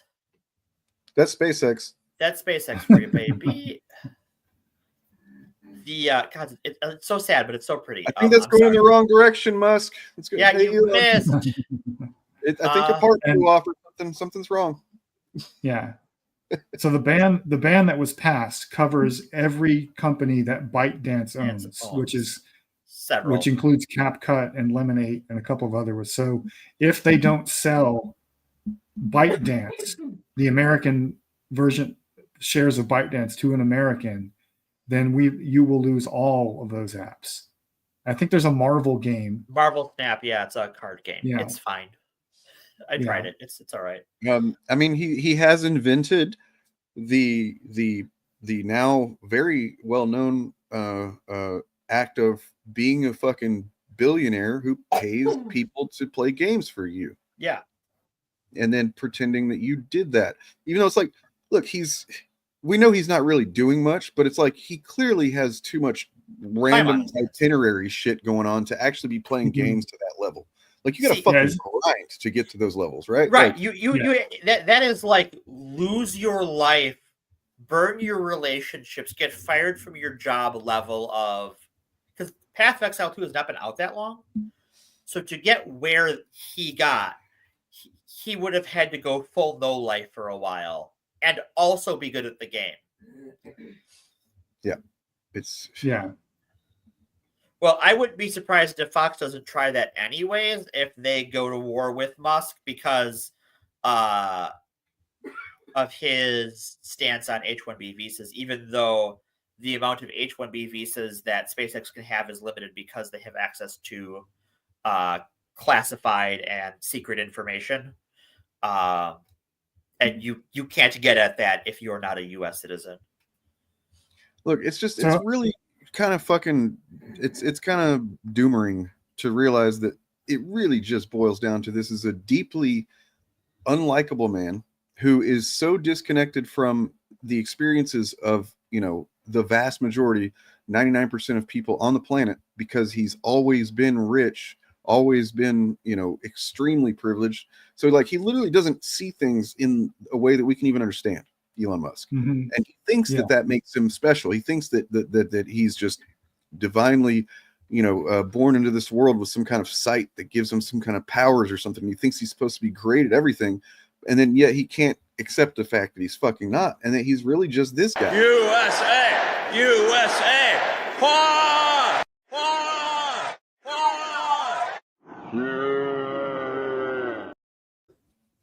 Yeah, like all of these guys, Peter Thiel, Zuckerberg, Musk, these are the mad kings of yore. Like these are the guys you read about in history books who were raised in a castle, never interacted with other humans, and feel inadequate because their older brother died gloriously in battle. And now they have to overcompensate for everything by being cruel and controlling everything and trying to force everyone around them to pretend like they like them. And not understanding why people like each other. Because I think there are people who are given to cruelty or given to that sort of antisocial mindset. Sure. But at least have the decency to understand, or at least develop the understanding over time to go, wow, if person A does, thing 1, person B will do thing 2, and they will get along. And if I want 1 or 2, I can do that to do that. But when you have all of this power, you just throw money at the problem. And eventually someone will give you what you want. But because money is not real to you, because you have more of it than you could possibly spend in a lifetime, you don't understand the value of that transaction. So you think you are just owed things because you're not expending any resource that is real. Let's going back to the mental health and mental illness thing, like honestly, I do feel like it's technically kind of just a psychological disorder to be a billionaire like that. Yeah. You don't interact with the world in reality anywhere close to what the average most people do. Like even millionaires, right? Like they're like fucking at least, sometimes pump their own gas and shit like that. I don't know. Go to the grocery store, but like, yeah. You look at who millionaires are in our society, and they have lives for the most part in a way that these people do not. And not that the millionaire class isn't full of scumbags. All right. I kind of see right. that. Yeah. But it's much easier. It's much easier to become a millionaire than it is to become a billionaire. It is 100 or 1,000 times harder to become a billionaire. It is 1,000 times more money. And it's possible to do without exploiting people. Yeah. Which it's not when it comes to you can't not be. If you're a billionaire, you have exploited people and chosen to. Yeah, in the real world, there's no such thing as a good billionaire. Yeah. An ethical billionaire. They just don't exist. They don't. Even the ones who give money to progressive causes. Right. Like, I guess the closest thing would be if you inherited your $1 billion and, like, your job you do not work in a position where you are that exploitative and you are using the resources you have to the benefit of humankind. Mm-hmm. Then maybe you're not an evil billionaire, but you benefited from evil billionaires and your behavior shows that. Yeah. And we should just create an economy where it's impossible to become a billionaire. Yeah. Through taxation. Like we used to do. Yeah. During the golden age of America when we were the world superpower and everyone could afford, and like a family could afford to only send one parent to work and the other one could stay home and all that other stuff. All of that was possible because we had a tax structure that made it impossible to become a billionaire. But that's anyway, the part is it true he was going to buy? Is there any truth to the rumor that Elon Musk was ever considering buying Hasbro to fix Dungeons and Dragons, or was that just a meme? So I have to talk around what I can talk around. But I do have some information, some insider sources, as it were,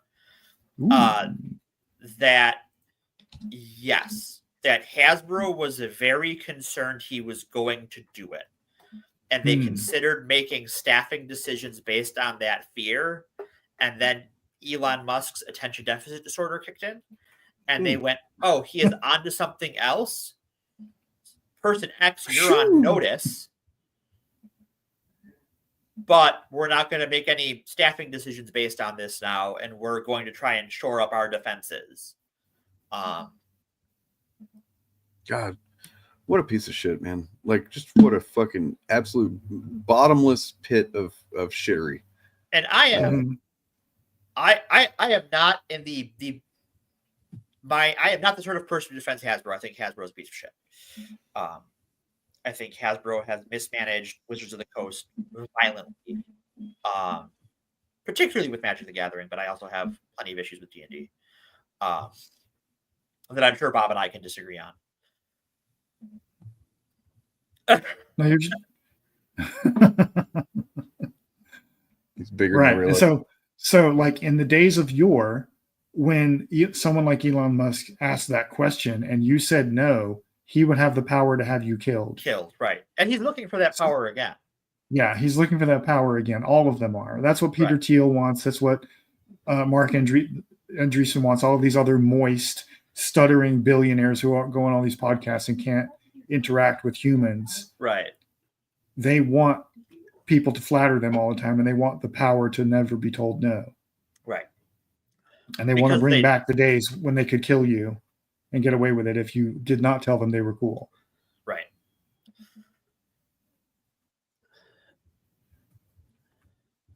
So D&D, you're wrong. You're just wrong, Morgan. No, I'm not wrong. Sorry. Whatever your objections are, you're wrong. It's too woke. No, it's not woke enough. That's my... Yeah. I agree on that. Need more woke, D&D. Need more woke. No, it's D&D is not my game. We could go into that now if we wanted to. If we wanted a lighthearted back half of the show. Well, what was the D&D topic? It's in the thumbnail. What was the specific issue you wanted to talk about? I don't know. You guys told me to put a. So part of it was Morgan was the one who pushed for it. So yeah, I did reference. So it is D&D adjacent because it is Pathfinder related, which Pathfinder is my. We're not talking about Nissans today. Can't help it. All right. So a story broke in the Chutosphere that the lead developer of the Pathfinder role-playing game, Jason Bowman, said some mean things about JD Vance back this summer. They just found out about it now, which means they're very concerned about it now. And this is a nice flashback, jumping from Hasbro to Pathfinder, about when the libs of TikTok discovered Transformers Earthspark 6 months after it came out. Right. Yeah. Because about the non-binary robot. Because Arcade Outpost made a video about it as if he was onto something new. Right. Yeah. And it's like how recently they also all discovered that D&D players have been granting moral agency to creatures like orcs and gnolls for like 30 years. Yeah. But suddenly it's a woke conspiracy or something. For as long as I have been playing D&D, orcs have had agency. Yeah. And the discussion of like, wait a minute, do demons really have alignment if they're just made of evil and don't make choices? Like that is a discussion that happened when I was in high school and was old when I had it in high school. I had older D&D players tell me, yeah, we've had that discussion before. The person who mentored me in D&D, my first dungeon master when I was like 12 and they were an adult, ran the game, and this was during the first edition of the Red Box game, the basic set. Back then, yeah. Her ruling was alignment, as the game describes it, only applies to cosmic beings. Right. So like demons are evil because they represent the principle of evil, etc. And every mortal creature native to the prime material plane is neutral. Oh. Every single one of them. Because it's always a choice. Good and evil is always a choice. It really is. And that interesting. Sorry, go ahead. Oh, and that's the way that a real dungeon master was running the original version of Dungeons and Dragons with a bunch of kids, teaching them how to play it like decades ago. Right. And that's like what I came up with was a little, because I came up in 2nd edition AD&D. I'm a THACO kid. And alignment was something that you had an alignment, but it was not some cosmological force managing your decisions for you. And if you behaved outside of whatever that alignment's precepts were, all it cost you was changing your alignment. And if you were aligned with one of those cosmological forces, like you were a cleric or a paladin, then your class features could be adjusted accordingly, and you could lose your powers because your behavior no longer matched your god's alignment. And that alignment, but even that was flexible. Like gamers have always house ruled Dungeons and Dragons and Pathfinder and all these other TTRPGs from the very beginning. And now Pathfinder has done away with alignment entirely with because of their split with the OGL. So how it works with Pathfinder now is that there is no alignment. There is being sanctified to a holy or unholy status depending on what type of, like, if you're an undead or if you're a demon or an angel, or if you're a cleric, you might be sanctified one way or the other, or neither. Some gods are just like, no, I'm not holy or unholy. I'm the elemental sovereign of alchemy. I care about science, bitches. What do I need with holy shit? Yeah. And D&D, the current version, is very close mechanically to alignment being irrelevant anyway. Yeah. Very, very close. And the changes that we've been seeing in games like Pathfinder and D&D across multiple editions just reflect the way that the game is actually being played by people who play it. Because I don't know how Pathfinder's been doing things recently, but with the updates to Dungeons and Dragons from 4th through 5th edition, they have surveyed players and they've sent everything out for play testing, and gotten feedback and done surveys and everything. So they did not just arbitrarily decide to do this stuff. This is just the way people were using the game. So I still am unclear what chuds are mad about, other than that they're running out of content. You know what it is? They're running out of content. I think that I mean, it's that, but also like on a deeper, I guess, level, it's that it gets right at the heart of the morality divide of the right and left, you know, and how extreme the right has gone, because Well, I also think what it is that, and maybe this is from my familiarity with right-wing Christianity, alternative ecosystems. They don't have a Christian rock. They don't have Christian movies for gaming is an accessible way that they do for those other things. There's no. Now let's talk about the Transformers agenda, aka they're putting chemicals in the energon and trying to turn our bots gay.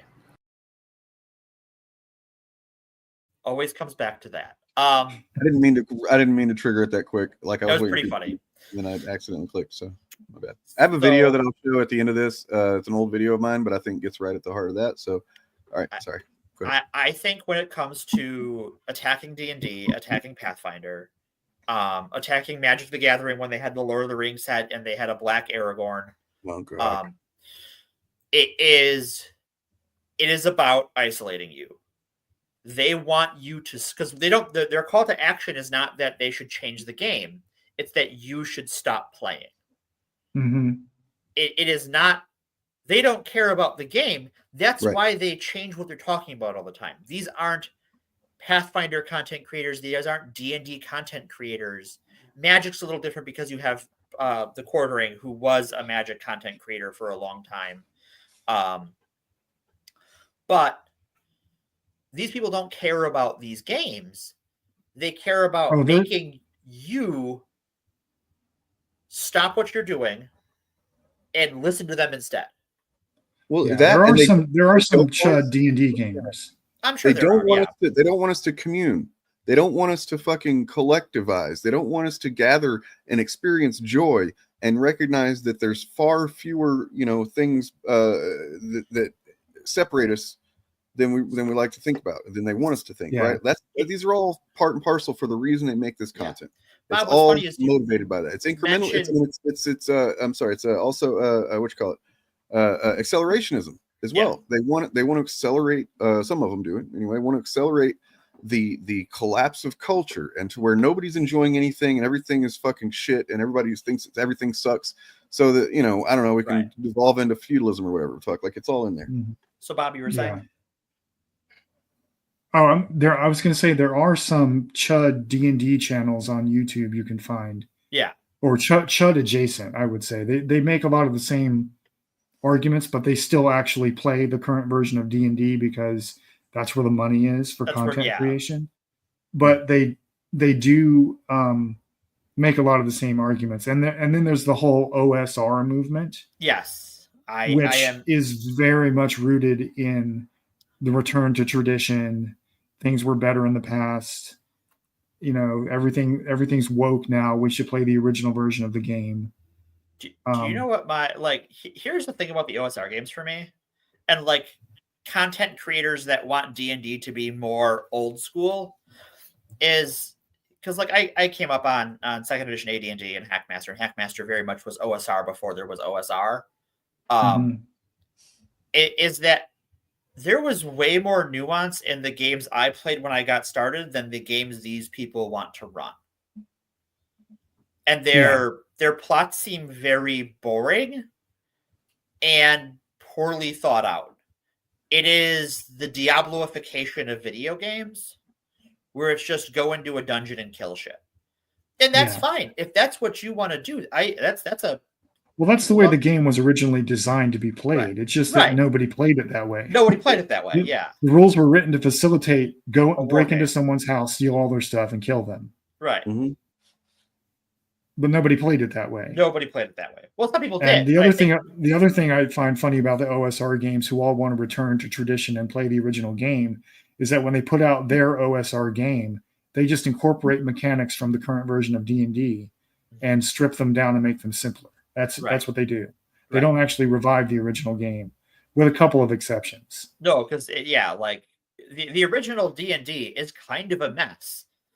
Yeah, especially once you get into AD&D, it's I love it, but it's a mess. It was a collection of different mini games that modeled different things and used completely different rules for and completely different math for depending on what you were trying to do.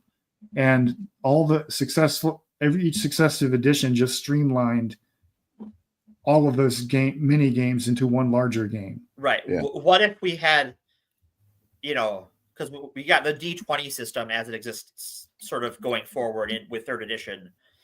It was like they had discovered GURPS. It was like, oh, what if we just have one die mechanic to resolve everything instead of well, this is a reaction roll, and this is a Ben Bar's lift gates check, and so this is a percentile roll, and this is a D20 roll plus a modifier, and that modifier is different than a modifier that you would use for that standard. Another thing that's oh my God, stop. So yeah, Grand Theft Autobot, I heard that too. But here's the thing. One of the things I loved about my D&D book, my red box D&D basic set that was gifted to me when I was 12, is that the default character to depict the fighter was a sexy woman in a chainmail armor and with a big sword. That was the default fighter character. And the game was designed in the 1970s, and the original edition of the red box was printed in the 1970s and handed down to me. And that was the default fighter was a sexy lady with a big sword and chainmail armor. So the chuds can just miss me with this complaint. It's just stupid. Yeah, they do not recognize how these things have worked out over time, because they either don't remember because they've come and gone from the hobby, and that's fine. There's nothing wrong with that. Or they were never in it in the first place. The video I shared in our Discord was from John Della Rose, and he's complaining about things as though they're new. And then halfway through the video, he realizes the things he is complaining about are months or years old at this point. Pathfinder, for instance, so they use their iconic characters. So D&D has their iconic characters for each of the classes. Pathfinder is a similar thing. They use those in a lot of the adventure art to be like, these are the sorts of characters you'd want to play. But they also write short fiction for them. And so, like, there's a couple of trans ones. There's a non-binary character. There's a queer, lesbian couple. And he's like, oh, Pathfinder. He just discovers that Pathfinder has been woke this whole time. It's like, yeah, welcome to 2014. Mm-hmm. How is an SUV woke though? Taking it back. I'm taking it back to the well. Take it back. Yep. Sorry. I think that's the Dane's done with our flavor of geekery for the day. Well, I do want to touch back on the point he made about the moral difference, the difference in moral philosophy between the left and the right. Because if you look at the objections that have been made by Chuds about the changes to D&D and orcs and stuff, what they seem to want to return to in the game is the idea that there are certain races of people who are inherently evil and can therefore just be slaughtered indiscriminately with no moral consequence. And that's them injecting current fucking deus. Right, they are current fucking daying us. Wait, are you saying they want to do that in real life to somebody? Who? No, sorry. Yes. They believe, many of these conservatives believe that certain races of people are inherently more criminal or inherently more violent or inherently more like sexually perverted than others, and it's a physical characteristic, it's an immutable characteristic of them, and therefore expanding their rights is just like letting the monster out of the cage. And on top of that it is a moral good to remove them from society. Yes. They don't even understand that, man. Like, think about Predator. They love Predator. Everybody loves Predator. They do not understand. Predator is a commentary on masculinity and how you may be a bunch of muscle-bound guys with giant guns, but if the specific enemy that you just have not even considered existing before were to come at you, you'd be fucked, bro. That's why the movie Prey was in perfect line with that original film, because that's what it's about. It's not being big and strong with big guns, being the winner.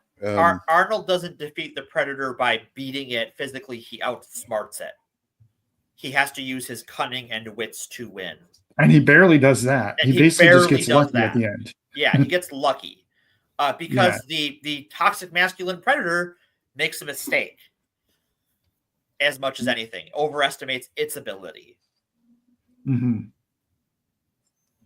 Yeah. I would argue that Predator is a commentary on how an obsession with masculinity leads to the decline of civilization, because Arnold has to win by ignoring his big muscles and returning to like the skills of hunting and gathering that lowly women did, like crafting things from the local environment, which was, at least at the time, considered women's work. Yep. They don't understand the stuff, even the stuff that from the 80s and 90s that they act like. I've actually got a clip here that I'm going to play for a second. That is from last week's Shillcast. Both Pep and I are massive expanded universe fans. So because we talk about this, sometimes we get accused of like, oh, well, you just hate all the or your new fans. I'm 150 books deep into the expanded universe. Damn. The thing that bothers me is like when people are bringing up points and I'm like, oh, you haven't read that book. Why are you arguing with me over a book you haven't read? That's weird. I don't know. That's odd. That's odd behavior to me. It's the same thing. Bob of the Old Ways here, talks about, because he deals with Lord of the Rings a lot, and that's his wheelhouse. And so he did, content about Rings of Power, and it's the same thing with those people. Like they think they know the lore, they think they know canon, and they don't. They often don't. Not only do they put more emphasis on it than any of the creators ever cared to. You know what I mean? It's just, it's as he calls it, fundamentalism.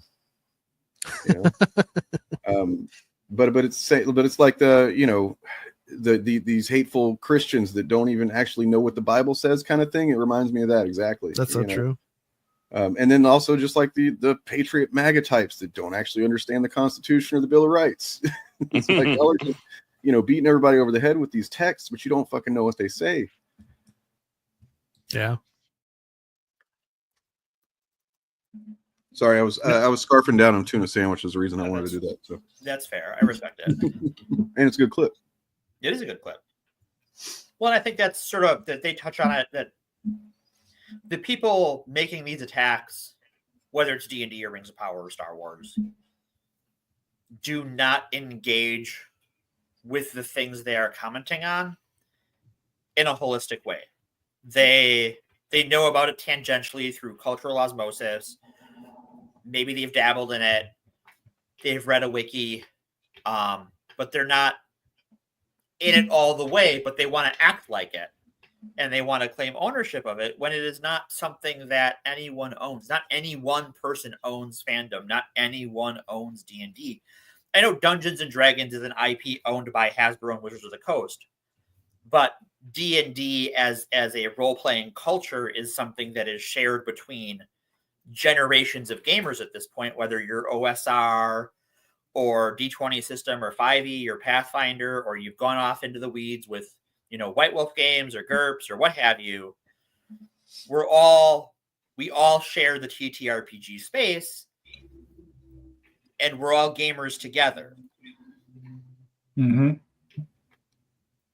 So that's what they hate about this. Yes. I'm gonna call attention to this fella here, this young buck. Looks like he's gonna be doing a live stream tomorrow. Ooh, spicy. Oh, gumdrops. And based on what I'm seeing here, this is the first one. Wow. Damn. I did it once before long ago, and we shall never speak of it because it was okay. It was an event. I didn't know what I was doing. So I don't see it here, so it didn't happen. It didn't happen. Yeah, that's how the internet works now. Mulligan. Nobody clipped it, nobody downloaded it and started using it against you, so you got a fresh start. They will never see you do that thing. You know what I'm talking about that you did. Yeah, subscribe to Bob of the Old Ways. He's a good fellow. He's a good chat. Heck His old ways are actually, in my opinion, far superior to some of these newfangled ways. Yeah. It's funny. I chose that name partially for the irony. There's two reasons I chose that name. One is because in internet terms, I am old. You're internet old. I am Generation X, so I remember what it was like before the existence of the internet. So I'm old in that way. But also I picked it because my understanding and my philosophy of like my moral philosophy, my politics, all that stuff, which is considered woke today, is what I was when I was a kid in the 1980s. Yeah. So I'm older than all of these arguments, and I've heard all of these arguments coming out of like my literal boomer dad, who was a conservative and thought Princess Leia was a slut, and who like took control of her own rescue and undermined traditional space opera tropes, So I've heard all this tired bullshit before, and so I wanted to lean into the irony there. Also, I wanted to point out that I've been restructuring my mega anti-chud playlist, how to debunk and destroy anti-fandom rhetoric. I've been pruning it. Got a lot of older videos that I took off of here that were kind of clogging it up. I'm still working on it a little bit, trying to make it. I'll probably maybe get it down to a clean 100 videos. There you go. But if you just want to understand this stuff, because going back to what the beginning of the stream when I talked about anti-fandom and whatnot, this will do it for you. If you can watch these 100 or so videos and still be like, I don't get it, man. I don't know what's wrong with you. But yeah, some pretty awesome stuff here. I feel like here's this is one of my favorite conversations ever did on YouTube. This is with Morgan. Mary Sue may not, or maybe the thing I've put on the internet that I'm most proud of. It's pretty goddamn good. This is actually Pillar of Garbage content, but it is Pillar of Garbage content that is by and large based on work and research that I did. So here is just all of the fun music and everything. The Chud fails, they're all right there. That's the initiative's mission statement. If you want to know what the initiative is about, Shillcast. This is me and other Bob and Turf Nation. May he rest in peace. Well, Well, I know old Bob is going to try and make Chaos Bob rest in peace too when the fight comes. Yeah. Whenever that's going to happen. I don't know. They both keep kind of just like dancing around it, but like not making a move. I don't get it. I'll just absorb him into the concept of Bobness. And like you just an amorphous Bob. we will both be stronger for it. That sounds like a guy trying to control all the Bobs and not the Bob who will actually be stronger. But what do I know? Resistance is futile. We are Bob. You know, I remember back when I said, you know what? If I can get TJ Kirk, the guy who basically invented the anti-SJW genre on YouTube, to come on my channel and say that stuff's stupid, that ought to do something. That'll have an effect. I don't know if it really did, but it was cool that he came on. I think it moves some people. I think that like it's hard to see over time because of the churn. But Sure. I think even like with some of the older comic skaters, like some of them have moved towards I'm too old for this shit mentality. Yes. Which is acceptable. It's valid. It's like they are still often pieces of shit, but they are shitty in less shitty ways than they were before. Oh, here's where I talked about my own the most vivid experience I have of being a shitty gatekeeper. In fact, Chuddy, because I was like, these women don't read comics. They shouldn't have these opinions. They don't come into my fandom. And yeah, I did that one time. It's pretty cringe. Wouldn't recommend it. Anyway, good stuff. Looking back on this, pretty proud of it. Pretty proud. I'm all right. Yeah, I think you've done some good work, bro. Yeah. It kind of falls into the ether and the wayside of my crappy memory. And I look back and I'm like, whoa, oh yeah, that was pretty cool. And then seeing it all together, it's like, no wonder they've been so desperate to fucking shut me down or shut me out. Because, yeah, I'm kind of the shit. And I'm thinking, by the way, fingers crossed, toes crossed, dicks and titties crossed, whatever you got to do, okay? I submitted successfully submitted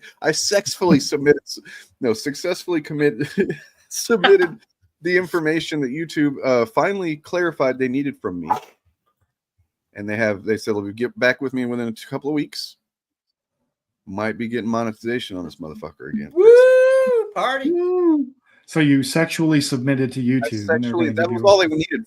It's been a couple of years, and they're finally just like, "Can you just sexually submit it?" And I'm like, "Oh yeah, sure." So you sexted YouTube. Mm-hmm. I sent them a video. I was like, "Oh, here's my social security number."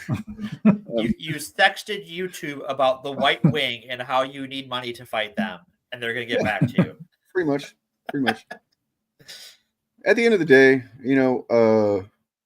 it's not just are you a fan or an anti-fan, or are you woke or not woke? It's the question really is just there's some kind of misunderstanding here. What? Well, you're American, okay? Okay. What kind of American are you? Sorry. I thought it was the shorter one that I'd clipped where it just has him going, "What kind of American are you?" Never mind, I ruined it. How dare you? How dare you ruin this with your lack of clip mastery? Yeah. More important than that, Sean, more important than the fact that they're too young to have seen these things when they came out, they're too young to remember that the arguments chuds are making against current woke media were being made by our parents. Yep. There's nothing new about these arguments. The same criticisms of D&D, like they use wokeness, but the satanic panic hasn't gone away, and these same people pushing anti-wokeness towards D&D are very quickly ready to drop that it's satanic. They're just the new Patricia Pullen.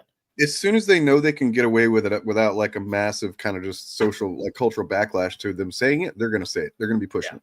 That's all they're lacking is just the vibe that like, oh, they're ready for it. They're ready. I forget if it was the John De La Rose video that I listened to, or when I was making dinner, I was listening to what is it? Actually, Jake, the corn guy. Yeah, corn guy. The corn guy. Other actual guy. Other actual guy, yeah. The lesser actual.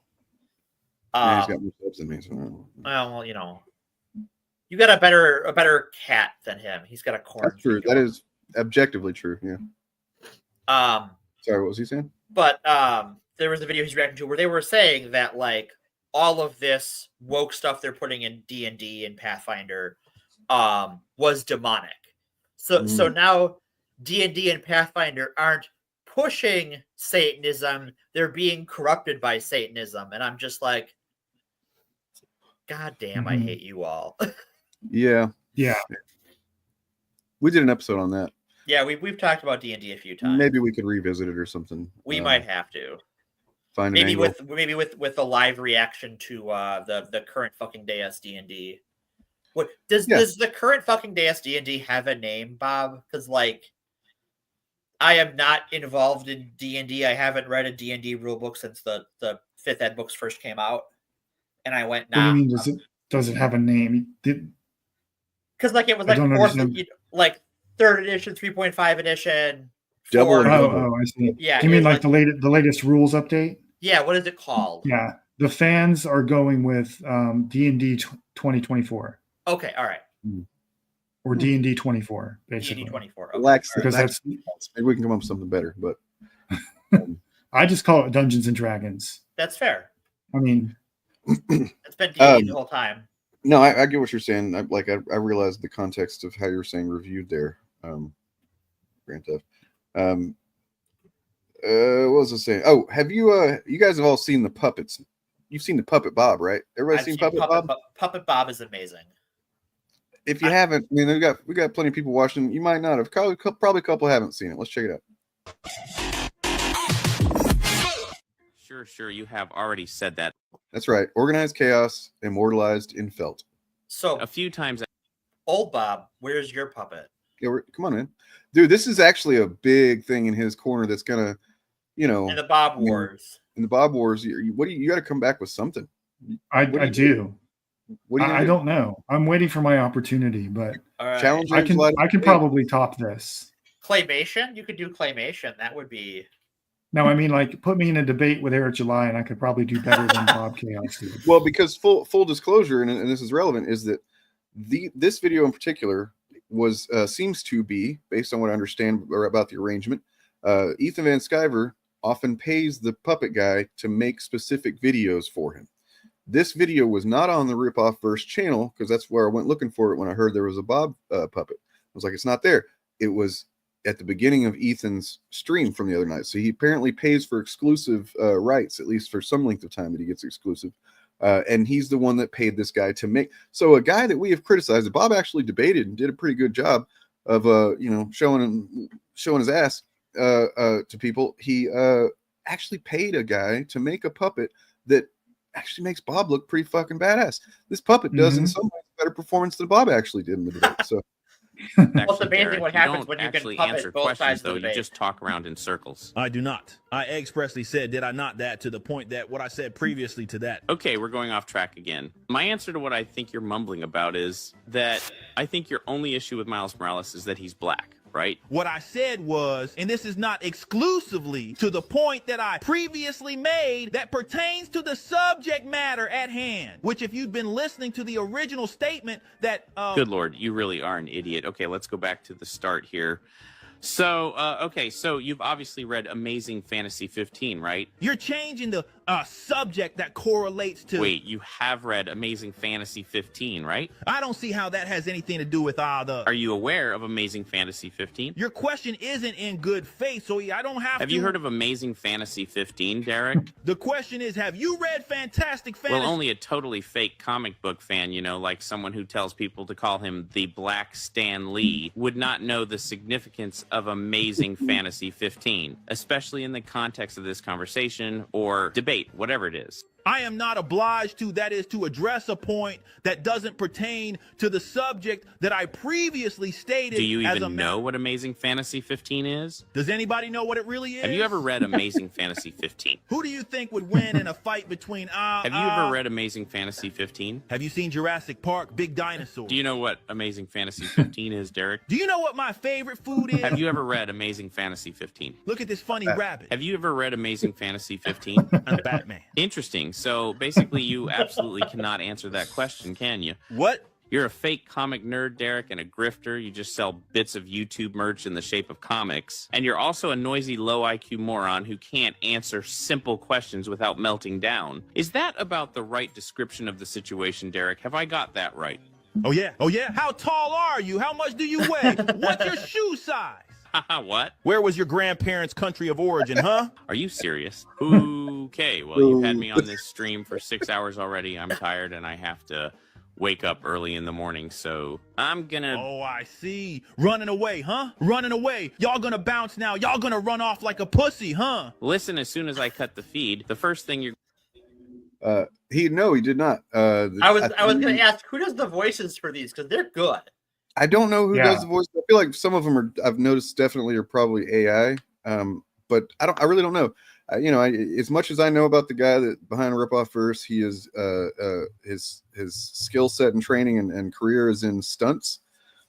Because he mentioned it one time. He worked on the show Vikings for a long time, I guess. Oh, cool. Interesting.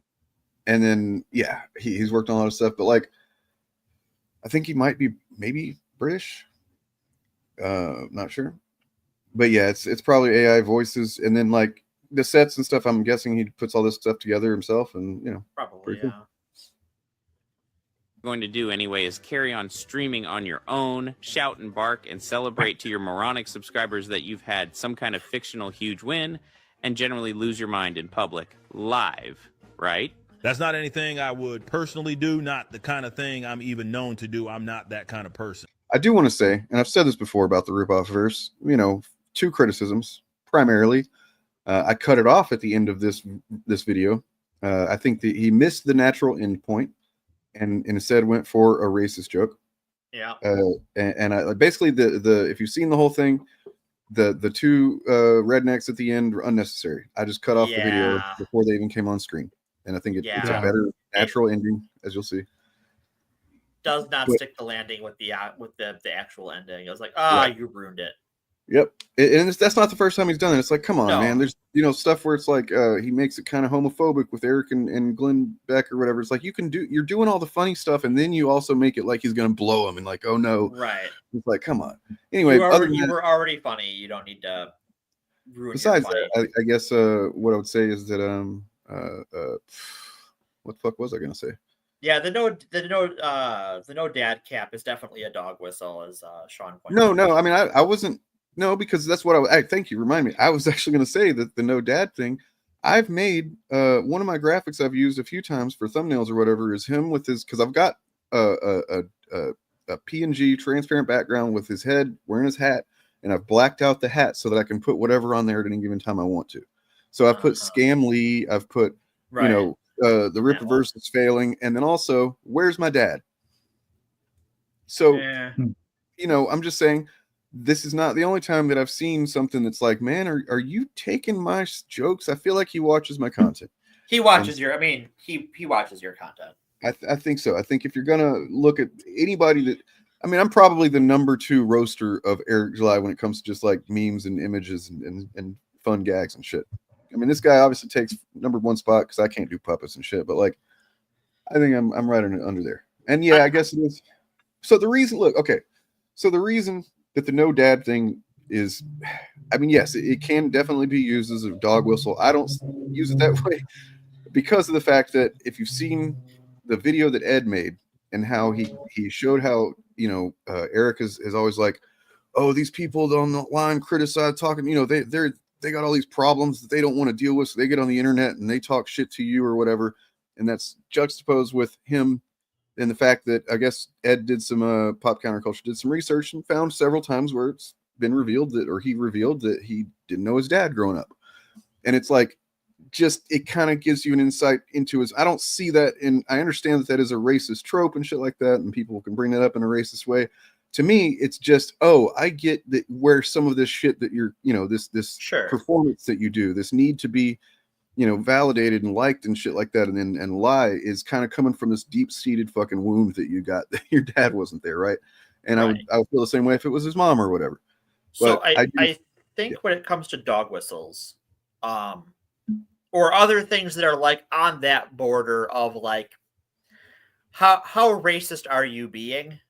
Right. It's a flag system for me. It's like, okay, well that like raises a flag. Like Sure. I'm alerted, but I'm like, I don't know that that's intentionally doing a racism versus just like whatever else. Because there's a whole range of things that I don't need to get into that it could be instead of that.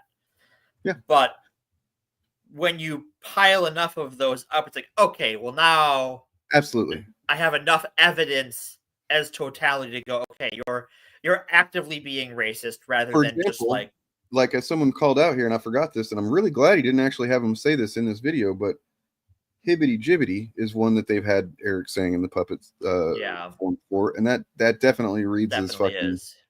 Yeah. So like those two things together, the no dad thing in this context, he might actually be thinking that. It was more for me whenever I've made the thing with it, the images with saying where's my dad, or the never mind. I just thought of something I did that made me laugh. I'm stupid. I'm full of myself. This person, no dad thing was because of how Eric July started freaking out about Bob being divorced, saying his kids didn't have a dad. Rather, right. Also referencing that. Yes, thank you. Right. That's what I mean when I'm talking about a flag, is that like I want to have sex with this commenter. So something isn't necessarily racist, even if it could be used as a dog whistle. That's why dog whistles are what they are, right? Like the okay thing, right? Like it became a dog whistle because they wanted to abuse it. So 100%. Like you take the hat on its own and go, well, that's odd. I don't know how I feel about that. And then you add the hibbity jibbity or the true ending of this video with the rednecks and Eric running around in a field, or the air puppet running around in a field. There's some definite racism going on in this person's something portrayal going on of Eric. Yeah. But I mean, I guess my question is this racism that Ethan paid for? Does he specifically want certain racism in these videos when he pays for them? I don't know. It's possible. It is possible. Not a mind reader. EVS has done racism and homophobia on his own plenty of times before. I don't really feel the need to legislate whether or not he paid for it here, because it's either +1 -1 in the bucket. Here we go. So in order to further cement the point here.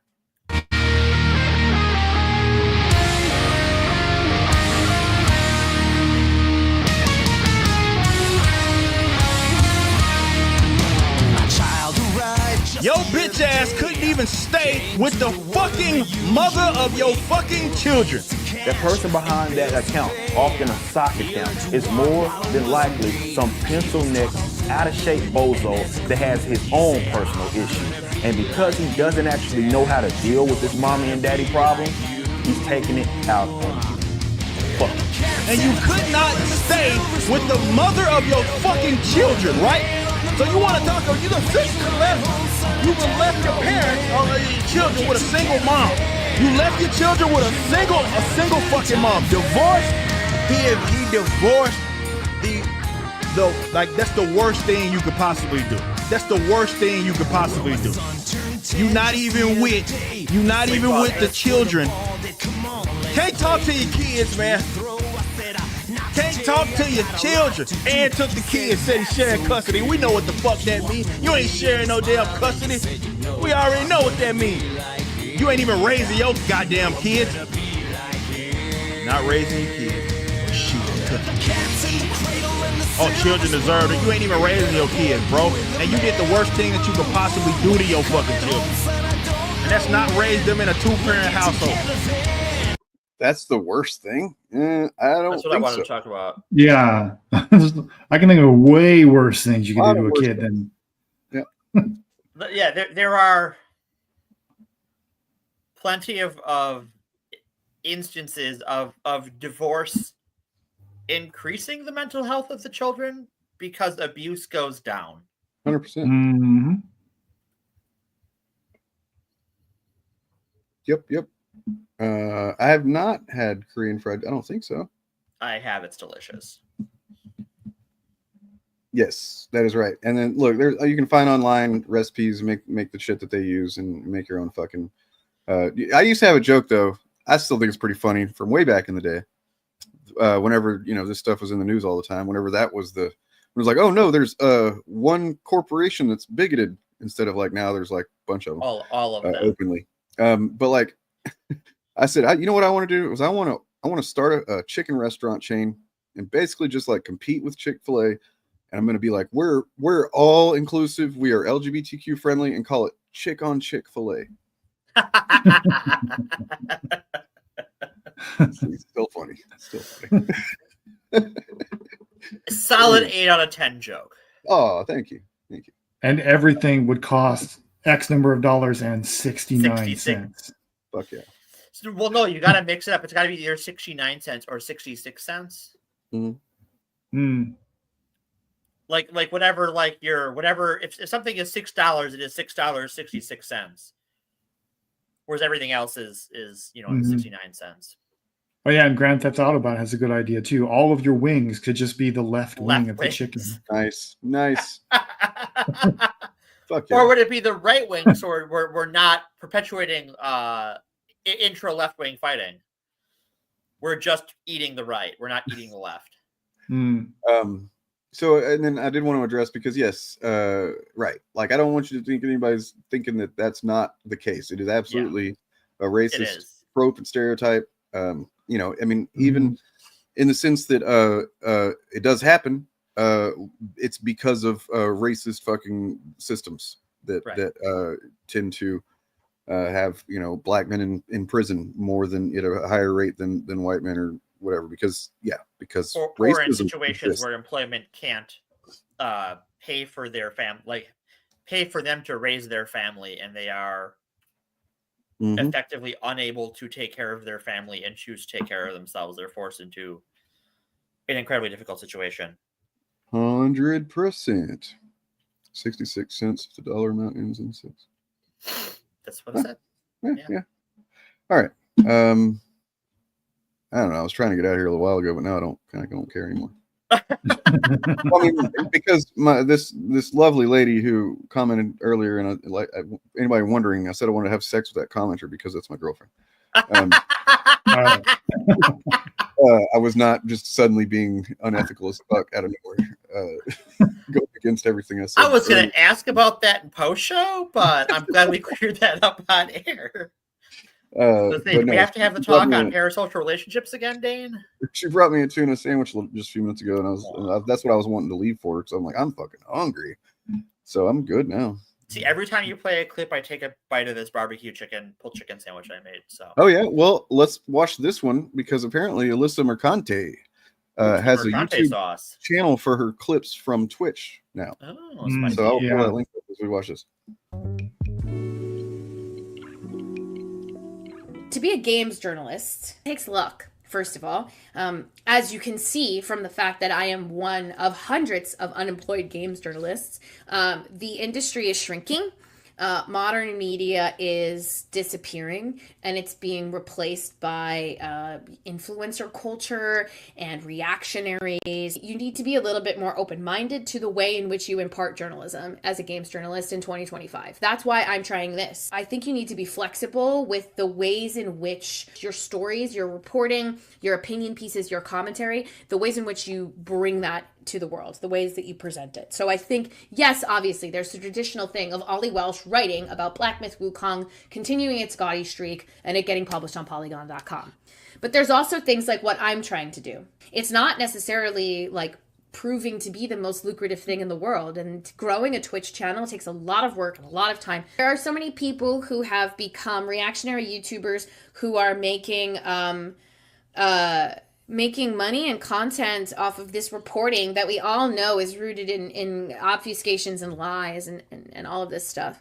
So my belief is that if there's somebody who is consistently online combating that, then that there is a way for this to be a new sort of avenue for modern video game journalists. And it could be good, but it is also very hard to get this up off the ground. So I think that is something that games journalists in 2025, they have to be willing to be a little bit more fluid with what they're doing and how they're doing it. That's why I want to do stuff like this. Like, I know this stuff. I know these people that are reporting on these things. I know the PR people that are reaching out to them. And I think having a conversation about it, sitting down and saying like, so let's put this into perspective. Black Myth Wukong wins Gotti at the Steam Awards. Okay, it's fan voted. Okay, why would Black Myth Wukong win Gotti at the Steam Awards if it's fan voted? And if it's honestly just a pretty mid game? It has to do with the fact that this has become a sort of standard bearer for the quote unquote culture war going on in modern video games.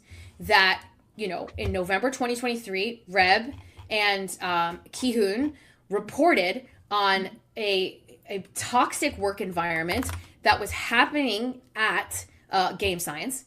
Rebecca did an absolutely... I want to point something out here, having just experienced this.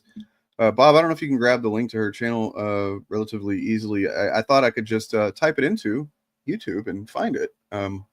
So first I tried Alyssa Mercante, and then I typed Alyssa Mercante clips, but it doesn't matter because either one of them, this is what happens. Her channel is called Alyssa Merc.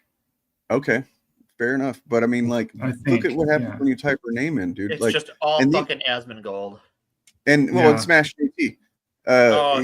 He becomes more than Asmon, I think. So like, this is the guy who claims that she's been obsessed with him and like stuff like that. It's I think there's a pretty clear every accusation is a confession. Right. But in Sing Song. Oh, who are those? Oh, scroll back up. This one, these people, they seem like they're pretty rad. Subscribe to this. What is this? I mean, actual fandom. You should subscribe. Oh, that sounds like he's so full of himself, like he's the actual fandom. Okay, sure. And then Eric debunks. It sounds all right. So I just dropped her channel in both the private chat and the public chat. Cool, thank you. Yeah, and then you just got a bunch of chuds. You even got Tom Dark. He's a relatively large guy. It's a Gundam. Vera Dark, Smash JT, Tom Dark, Geeks Gamers. And notice how so much of this content both hypersexualizes her and slut shames her at the same time. And basically makes her out to be some kind of disgusting, you know, thing or whatever too. Like it's yeah. Oh my God. They really are just the worst. They're just human debris. This is her channel, Alyssa Merc. She's only, you know, hey, we can make her hit 300 right now. Then maybe sometime we'll notice. But yeah, you know, happy 300. Come on, guys, help me out here. You can do it. You can do it. If everyone watching this were to sub to her, she would hit 300 subs for sure, instantly. Just right now. So I know that enough of you have done it by now. So I'm gonna go ahead and boop. Oh. Somebody hasn't subbed. No, it might take a minute to catch up. Anyway.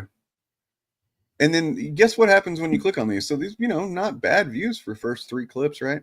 But then I'm sure her comments are a cesspool. They are. And I made sure to leave a comment on one of her most recent videos saying, hey, I appreciate your voice. I'm glad you're on YouTube. And I just wanted to give you a supportive comment because I see what the rest of these clowns are saying. And I would encourage everyone watching this who just subbed to her channel to do the same thing. Just go leave her a nice comment and say, hey, I appreciate your work. Mission accomplished. She's hit 300. Nice. Goal. So boom. If you happen to see this and you're very happy with hitting 300 subs and you'd like to show some appreciation, come on and have a chat with us sometime. That'd be cool. We'd love you around here. I feel like she would she could teach us more about video games. Oh yeah, than any of us have ever forgotten. And for me, that would be a lot because I'm not into video games. But she speaks with such a depth of knowledge about games, video games, that I think she knows. She has forgotten more about video games than any of the people who come at her have ever known. Fair, yeah, probably so. Gamergate turned me into a retro gamer. Mm-hmm. Like it was just like, because especially that time in my life, I didn't have any fucking money. I was back to living under a roof. So like, I started getting back into video games, and immediately was like, these people, why does this suck now? And now I've just the last couple of years started to get into newer games again. But finding ones that aren't just like full of fucking microtransactions. Right. Like Yeah. that's what drives me insane with the fucking like real gamer TM, hate women, yada yada. It's like, oh, games suck because of, well, no, games suck because like you gotta pay for the fucking nickel and dime you for everything. Before it was like, oh, you want this cool costume, you have to like unlock it through gameplay. Now it's like, oh, buy our $15 DLC for one fucking skin. Oh, ridiculous. Yeah. Ridiculous. And she also speaks about the video game industry more importantly than just video game lore. Right. She is able to analyze the industry with such a depth of intimate knowledge that, I mean, I wouldn't listen to anyone else's opinion, honestly. If it was between her and some other person, I would take her assessment over anyone else's. Like, I think if you're looking for other like good video game industry commentators, Jason Schreier, who writes for Forbes now, used to write for Kotaku, does a lot of good industry work. Stephanie Sterling does so, but with more crass humor and sex jokes. Which like all of them too. I would take all of them over any of these other goofballs. Well, don't let her extensive knowledge of the video game industry and everything, betray the fact that she says stuff like this too. You can suck me from the back. Suck me from the back. Okay. And this is what they hate about her the most. She brings the same energy to them that they bring to her.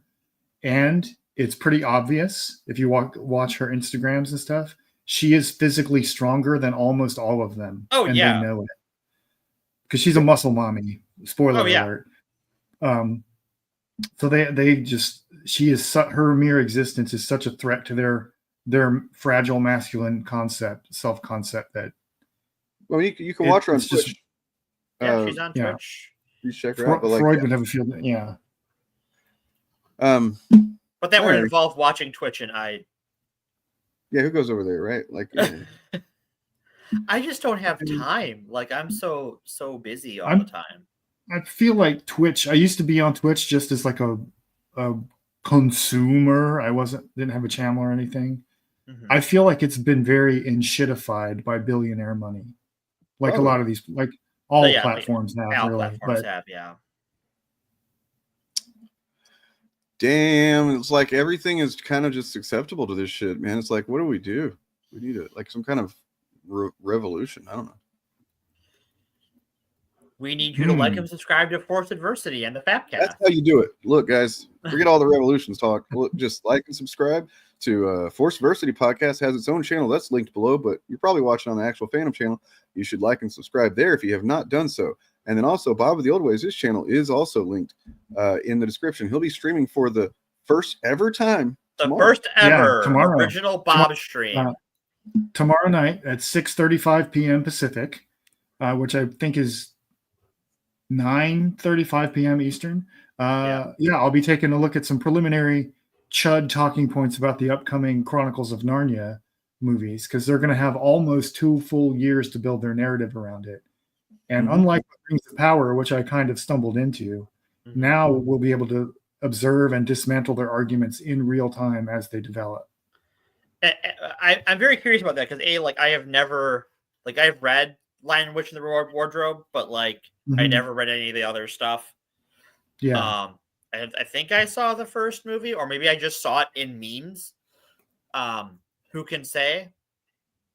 But I certainly don't have the breadth of knowledge I do regarding like Lord of the Rings or Star Wars that I do Yeah. with Narnia, Well- or the interest. Like I don't care about it, but I feel like in that way I can be more clinical about information regarding it. Like I'm not invested.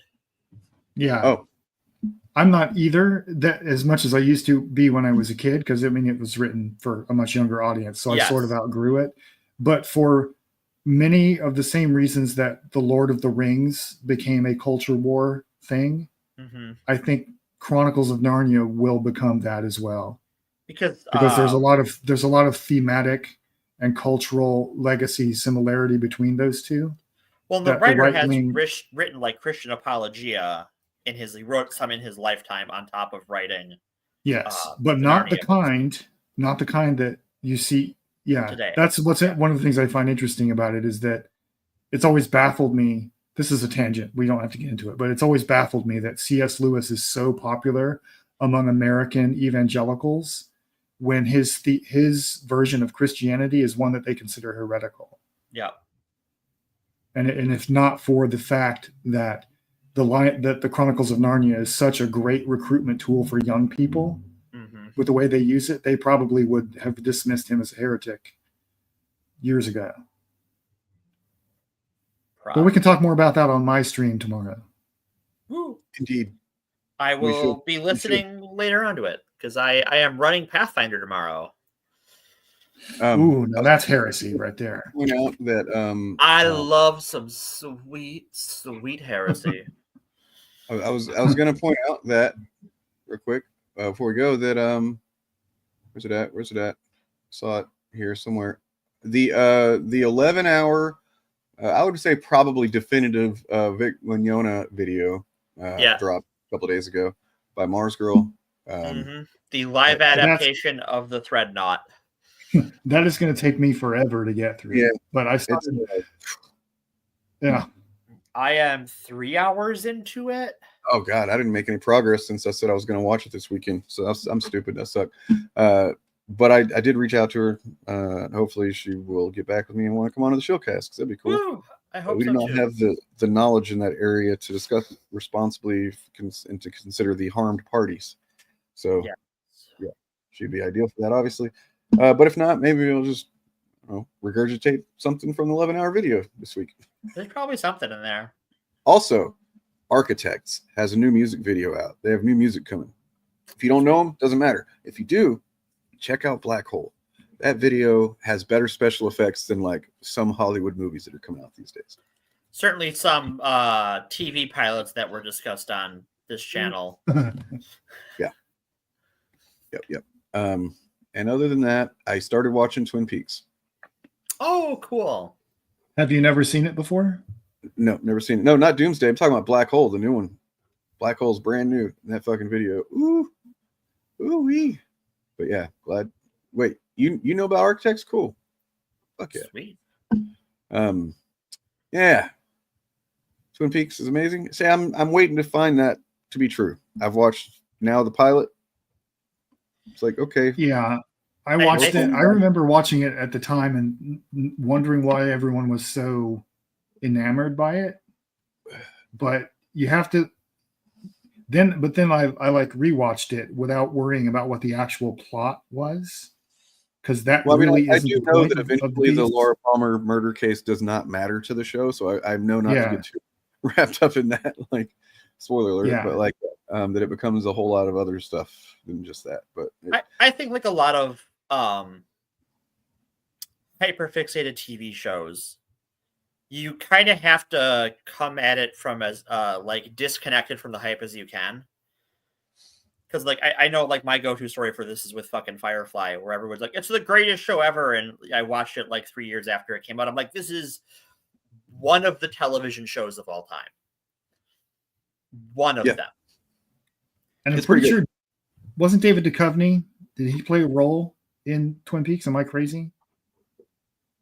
I don't remember. I know Kyle MacLachlan was the main. Maybe yeah, Kyle MacLachlan was the lead. Because there's, based on the fact that I think David Duchovny plays another FBI agent in the show who's undercover as a woman, if I'm not mistaken. I mean, I don't think he did in the original. He must have done it in the third season, right? So there's like a fan theory going around that Twin Peaks takes place in the X-Files universe. And that was really Fox Mulder doing some undercover work. Look, we're trying to get off of canon these days, guys. You know, we don't need to make up new canon. Canon is a lie by Big Wiki to sell more ads. Yeah, he was in the 2017 Twin Peaks. It's a lie by whatever fucking company owns this fandom shit everywhere. The fandom wikis that like they're a problem. It's a problem that's kind of too big to even know how to handle because they play a pretty significant role in, you know, legitimizing anti-fan chud content. Because, you know. Well, they sort like if you look at like some of the stuff that's gone on with Wikipedia, because they own Wikipedia now and they have for a few years. Wikipedia has gone back and forth on this like neutrality on culture war issues versus being anti-culture war issues. Mm-hmm. And every time they give into the pushback by culture war tourists, the quality of Wikipedia as a source for Star Wars decreases. We should cover that. We should adapt that fact, that whole thing. Yeah, it would be maybe when Andor comes out, we'll talk about that for Andor. Yeah, fair enough. Yeah, here's a bit of canon that'll blow your mind. I think that maybe bake your noodle or whatever. All of the Law and Order franchise takes place in the X-Files universe because there was an episode of the X-Files where one of the actors from Law and Order SVU appeared as his character in the X-Files. Yeah. Was that that was a Cops episode, was it, or was it not? Well, there was a Cops episode too, but there was a flashback episode of the X-Files about the story. It was the story of how Fox Mulder became like a UFO person. Oh, right. And how he met the three nerds that he gets information from, and the police detective in Baltimore that he interacts with is John Munch, who is the same John Munch from the Lone Gunman. Mulder, remember whenever it was just like, these are fun, these conspiracies, they're silly, they don't harm anybody. Oh man, come on, let's go back. We have to go back. I want a drop of Jack from Lost. We have to go back. Sorry. Well, how much are you watching Showgirls, bro? Like, which, you know, I mean, whenever I think about him, I actually thought about it several times during watching the pilot. What's his name? Mr. Hyde from Agents of S.H.I.E.L.D. Yeah. It's pretty fun, isn't it? Yeah, he was. Neither of those are what I remember about Showgirls at all. I'm just saying. Yeah, Quake's dad was played by Kyle MacLachlan in Agents of S.H.I.E.L.D. Mm-hmm, mm-hmm. And he was a villain of his own in his own right at points. Mm-hmm. But yeah, for sure. Agents of S.H.I.E.L.D. He seems like he's just game for whatever the fuck, basically. Oh, yeah. He's like, I don't care, I'll do it. You know, I'm a serious good actor, but I also do this silly shit too. When you're that good, you do whatever you want, right? No, I think Agents of S.H.I.E.L.D. is such a weird show because the first season is very clearly spinning its wheels until Winter Soldier comes out and the show can actually start. Fucking hits. It hits so good too when it's like when you realize that they're actually airing Agents of S.H.I.E.L.D. in coordination with the releases of the movies, and that the finale of basically the last episode of the first season of Agents of S.H.I.E.L.D. In the middle of the it's towards the back half of the show. It's into the back half of the first almost season. Like within a couple episodes of the end of the end. Yeah. It is like the episode ends and the episode rolls basically right into that scene in Winter Soldier where they attack Nick Fury's SUV. Yes. And that episode aired Wednesday and the movie came out on Thursday. It was like, holy shit. I was like, they're going to, I actually probably that set my idea for like what the standards of interconnectivity was going to be a little bit too high because they did not keep it up. They did not keep you know that what I mean? up. But like they nailed that one. And then that second season, that was way better TV than the first season. Yeah. Introduced the new characters nonetheless. And then there's also Age of Ultron, you know, where it's like he goes, what's that? It's a movie. It's a good movie, I think. It's pretty good. It's not bad. Nick Fury, you know, he's like meets with him and he's like, I gotta go meet with some friends and do a thing or whatever. Right. And you're like, oh, okay. Well, what the Okay. thing was getting a fucking helicarrier out of storage so that they could then fly it to Sokovia, which happens later. And that's a piece of information that's not actually in the movie. But yeah, it was in the show. Yep. Yep, that too. Man. Yeah. Sure. Shit. Kind of want to watch it again. Starting on season 2. Yeah, you start with like the back half of season 1. Yeah. And then like it's funny because they're like, we're gonna launch the Inhuman stuff here so we can do the Inhuman show. And then the Inhuman show sucked, and they're like, well shit, now what do we do? Fucking Ghost Rider. Mm-hmm. Oh god damn it. Yes. Yes. And Ghost Rider is amazing in Agents of S.H.I.E.L.D. Really good. I forget that actor's name, but he played the TX in Terminator Dark Fate. He's really good at stalking menacing figures. Playing Gabriel Luna is his name. Yeah, he plays Ghost Rider. Which one does he play? Robbie Reyes. Robbie Reyes, yeah. Oh, okay. Car Ghost Rider. The car one. The car one that's kind of influenced by a Day of the Dead kind of imagery a little bit. His face. It's so. And then he's in goddamn Last of Us. He's Joel's brother. Oh, there you go. Mm-hmm. Yeah, you had the Ada plot with the life model decoys. That was really fucking impressive in hindsight. They did literally a supernatural and then also like a future AI sci-fi, plot at the same time. And they weave them together. Yep. I'm gonna have to go back and revisit the show because I stopped watching it. Like, I know I didn't even get through season 2. As it actually became less relevant to the MCU at large, they kind of just started doing a lot of cooler shit. It became a better show. Yeah, they went bananas. It was great. As people, viewership dropped off, sure, and they started reducing the number of episodes, but that meant that they could apply resources in different ways and make cool stuff happen. Yeah, the Darkhold too. Yeah, right. Yes. Yeah, they had the Darkhold that season. Darkhold, Ghost Rider, literally fucking Madam Hydra from AI. Yeah, chick.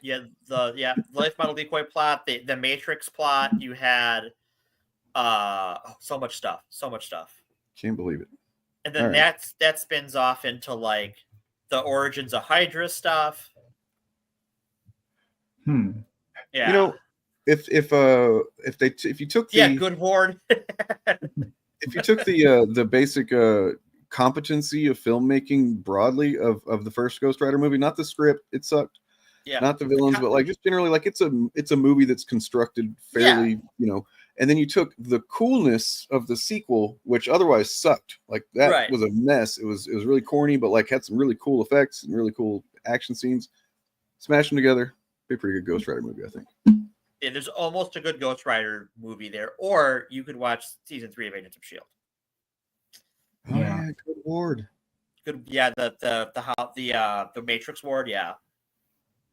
Oh, no, I think he's talking about Ward, the character Ward, right? Well, yeah. In the Matrix, there's another Ward, and he's actually a good guy. Because that was cool to see. It's like, oh yeah, I remember he used to be a good guy. He used to be a good guy. He is before he very became much not, and he only gets worse. Even after he's dead, he keeps getting worse. That version of the Darkhold also showed up on Runaways. Did not know that. I never watched Runaways. Runaways is fine. I watched all of it. I don't know why I watched all of it. It was fine. I imagine if I was 20 and watched it, I would have loved the shit out of it. Because the original run of that was fucking excellent, just out of nowhere and big cool twist. You know what I mean? And then never that good again. Never that good. So at least the show lived up to that, I guess. Yeah, I mean, I liked, spoiler alert, I liked whenever Coulson fucking temporarily got the ghost powers and kicked some ass with it. Good stuff. And that's how Coulson died. Is it? Yeah.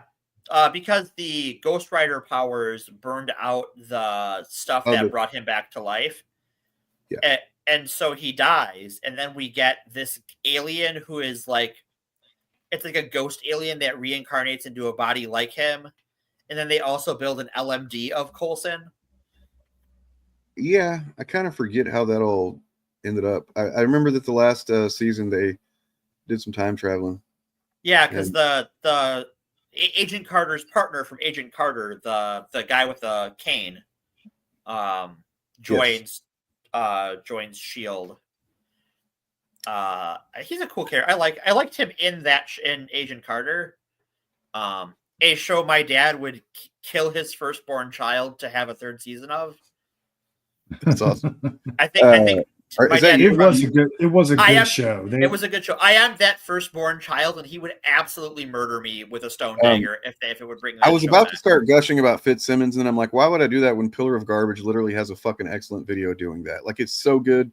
It's like, this is why Pillar is Pillar. You know, aside from all the Chud stuff, he's just got a love letter to Fitzsimmons video, as well as a lot of other stuff. But yeah, Cloak and Dagger get a crossover episode into Runaways. When they go into the dark dimension. Yeah, you know, I'm glad that Coulson. I admit one of the reasons I was kind of put off on the Agents of S.H.I.E.L.D. in the first place was because it was just like he died, and then like, no, he's just going to be on TV now. You know, kind of. He's gone to the afterlife of primetime TV land. Yeah, but they ended up doing a lot of, you know, pulling the little bit of character, considering especially he started as just a non-character in Iron Man. The characterization that they pulled out of him and that what's his name, Clark Gregg, was able to do with the character, it's pretty impressive, you know. And it's like goes to show how creation of stuff, just you never know where the goods are, right? Like they needed a S.H.I.E.L.D. character or an agent. They didn't even need a S.H.I.E.L.D. character in Iron Man. They decided, let's just say they're S.H.I.E.L.D. characters, right? Right. Oh, he's Agent Coulson, whatever, I don't know. And then, you know, from there, blossomed. Because he's so in the first phase of MCU movies, he's so fucking normal. He is aggressively middle management. That it's just like, what is this guy even doing here? But he's so fucking wholesome about it. Yeah, he doesn't really get actual characterization until the first Avengers movie. Yeah. The cards and that's stuff. That's how I knew he was going to die. That's how, yeah, exactly. Because I was like, because I went, wait, they're making me get too invested in this guy. This is what I've seen enough Star Trek to see where this is going. Yeah, Joss Whedon, like, I mean, you just watch. There's a lot of layover or carryover from like the Serenity movie and how that plays out. You know, as far as like how he gets you to be attached to a character, and then does that kind of thing. But I didn't see it at the time. I didn't see it coming. I was like, no, no, Loki, no. Yeah, Tahiti is a magical place. Yeah, they never found out he was brought back because. Right. Wait. Was he not at Tony Stark's funeral? No. I thought he was. No. Damn. They're like, you can't even go to Tony Stark's funeral. He's like, what? I'm like, no, sorry, we can't. They can never know. The explanation is that they're in that he's already dead. True. Wait, but I guess I don't remember the ending of the show because he was in. He dies. So because I think he dies in the 4th or 5th season. But they bring back a Coulson, so it's not. They bring back a Coulson, yeah. Yeah, true. But that Coulson, like, acts like Coulson, has all of Coulson's memory, but he is aware he is a different person. And, like, Coulson's memories are like a book he has read rather than him being a continuation of Coulson. Right. I mean, basically, it's a fake. My boy always has it. Anyway, yeah, I guess it's time to get out of here. Yeah, let's get out of here. Okay. As for Coulson, I hope he is okay.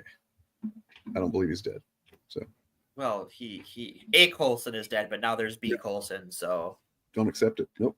Well, you know, with the multiverse saga, we could have infinite Coulson. We could have Crisis on Infinite Coulsons. Oh my God. I wish I was an artist. I wish I was an artist. I would do that right now. Jesus. But you need a femmed Coulson being held by Super Coulson. You have Coulson holding Coulson, yeah, and yeah, exactly. No. See, now you're crossing over with DC. I was thinking of like as he the runs Council of Kangs, wasting away. Oh, you know? the Council of Coulsons. Okay. Yeah, instead of the Council of Kangs, we can just replace them with the Council of Coulsons. Well, if Marvel wants that, they need to put out better event books than DC. I watched the Roadhouse movie with Gyllenhaal. It was all right. They had some cool action moments. Was like the thing. Coulson and May do end up together. The way that they were shooting action in that movie, like otherwise it's like, man, whatever. But there's like a couple of spots where just the kinetic nature of what they do with the camera. I don't know if it's actually in camera, if they're doing some kind of digital thing that makes it. But I'm like, man, I hope I see that technique in other movies because it's really cool. Yeah. Roadhouse. So before we go, we should talk about plans for Movie Danger. Movie Danger. Because I think we have a tentative date for a first episode with a Patreon live stream. We're gonna do an exclusive for followers on Patreon. We're gonna be doing a stream watching the new Spider-Man cartoon show when that drops. Yep, that was the plan. The second. Oh, okay, right. As a trial run. I remember. Yeah. Mm-hmm. So follow me on Patreon, patreon.com/actualfandom. You can do this for literally free 90 free. Wait. Did you say free 90 free? Free 90 free, yes. If you don't like me and you'd like to feel like you're kind of getting something over on me, you want to get a 5-finger discount from me, follow me on Patreon. And then Whoop. So I have a question. Is Movie Danger approved? Because I know we're covering Spider-Man, and Spider-Man was the first major comic to break from the Comics Code. Is Movie Danger approved by the Comics Code Authority, and more importantly, approved for the Forced Adversity podcast? Yes. I mean, presumably we have the power to do that. We're the code. You know, we can make whatever rules we want. That's the cool thing. Oh, that's true. Yeah, that's right. Yeah. And if his channel starts competing with me, I can just nudge him out, you know? It's just like they did with the code. Or like the code did with Poor Bill Games. Right. Praise Bill. All right, folks. I do have a video I was going to show a bit of just because it's relevant to something we were talking about earlier, but I'm going to go ahead and show that. It's not very long. It is a couple of years old now, and man, I look like I've aged a bit or something. Everybody, have a lovely week. Take care of yourselves and one another, and then find a way to improve something in your near orbit this week, whether it's somebody's day or life or your own understanding of things. Yeah, let's go with that. Yeah, and if you're watching this after the live stream, if you're catching it later, go sub to Alyssa Mercanti's channel and in the chat. Go sub to Bob of the Old Ways channel. Yes, and mine too. But... Yeah. All these people. And then there's just a bunch of people in the description. Sub to all those people. You need all those. Make your algorithm good. Except that one, and you know who that's you gonna are. That's going to be the new motto. Make your algorithm good. Yes. Yeah. All right. For you, is Wally a boy or a girl? Gordy, no. I'll give you a minute to think that over. And while you do, hit the subscribe button if you're not subscribed, and hit that like button if this is a video that interests you. Welcome to Actual Fandom. Today, I wanted to look at something that's kind of been on my mind lately. I was watching Star Wars not long ago, and I'm looking at C-3PO and R2-D2, and they keep referring to both of them as he and him throughout all of the movies. And I started thinking, what makes them he's and hims? And that sent me down a rabbit hole of just thinking about every robot and artificial intelligence that I could think of in science fiction and even in real life. And I have questions. I hope you'll work through the questions with me as I go through a list of robots and artificial intelligence and just try to figure out what is their gender. So I think most people, when they look at Wally, they would think he's a boy, in large part because of the name. Wally sounds like Wally, like a guy named Wally West, the Flash. But besides that, what else is there? It's not even a human form. and yet our impulse is to apply a gender to it. He's got no genitals, he can't reproduce, he can't have sex, and yet he has a gender in most of our minds. But a lot of us have probably never even thought about why we just apply a gender to this robot that... I'm sorry for this, but I'm not. What does that mean, man? Come on. Like you're kind of in the wrong spot if you think you're going to appeal to anybody with a comment like this. I mean, I was up here liking all your takes about 80s movies and stuff. I like Roadhouse, Swayze, you know, rest in peace, King.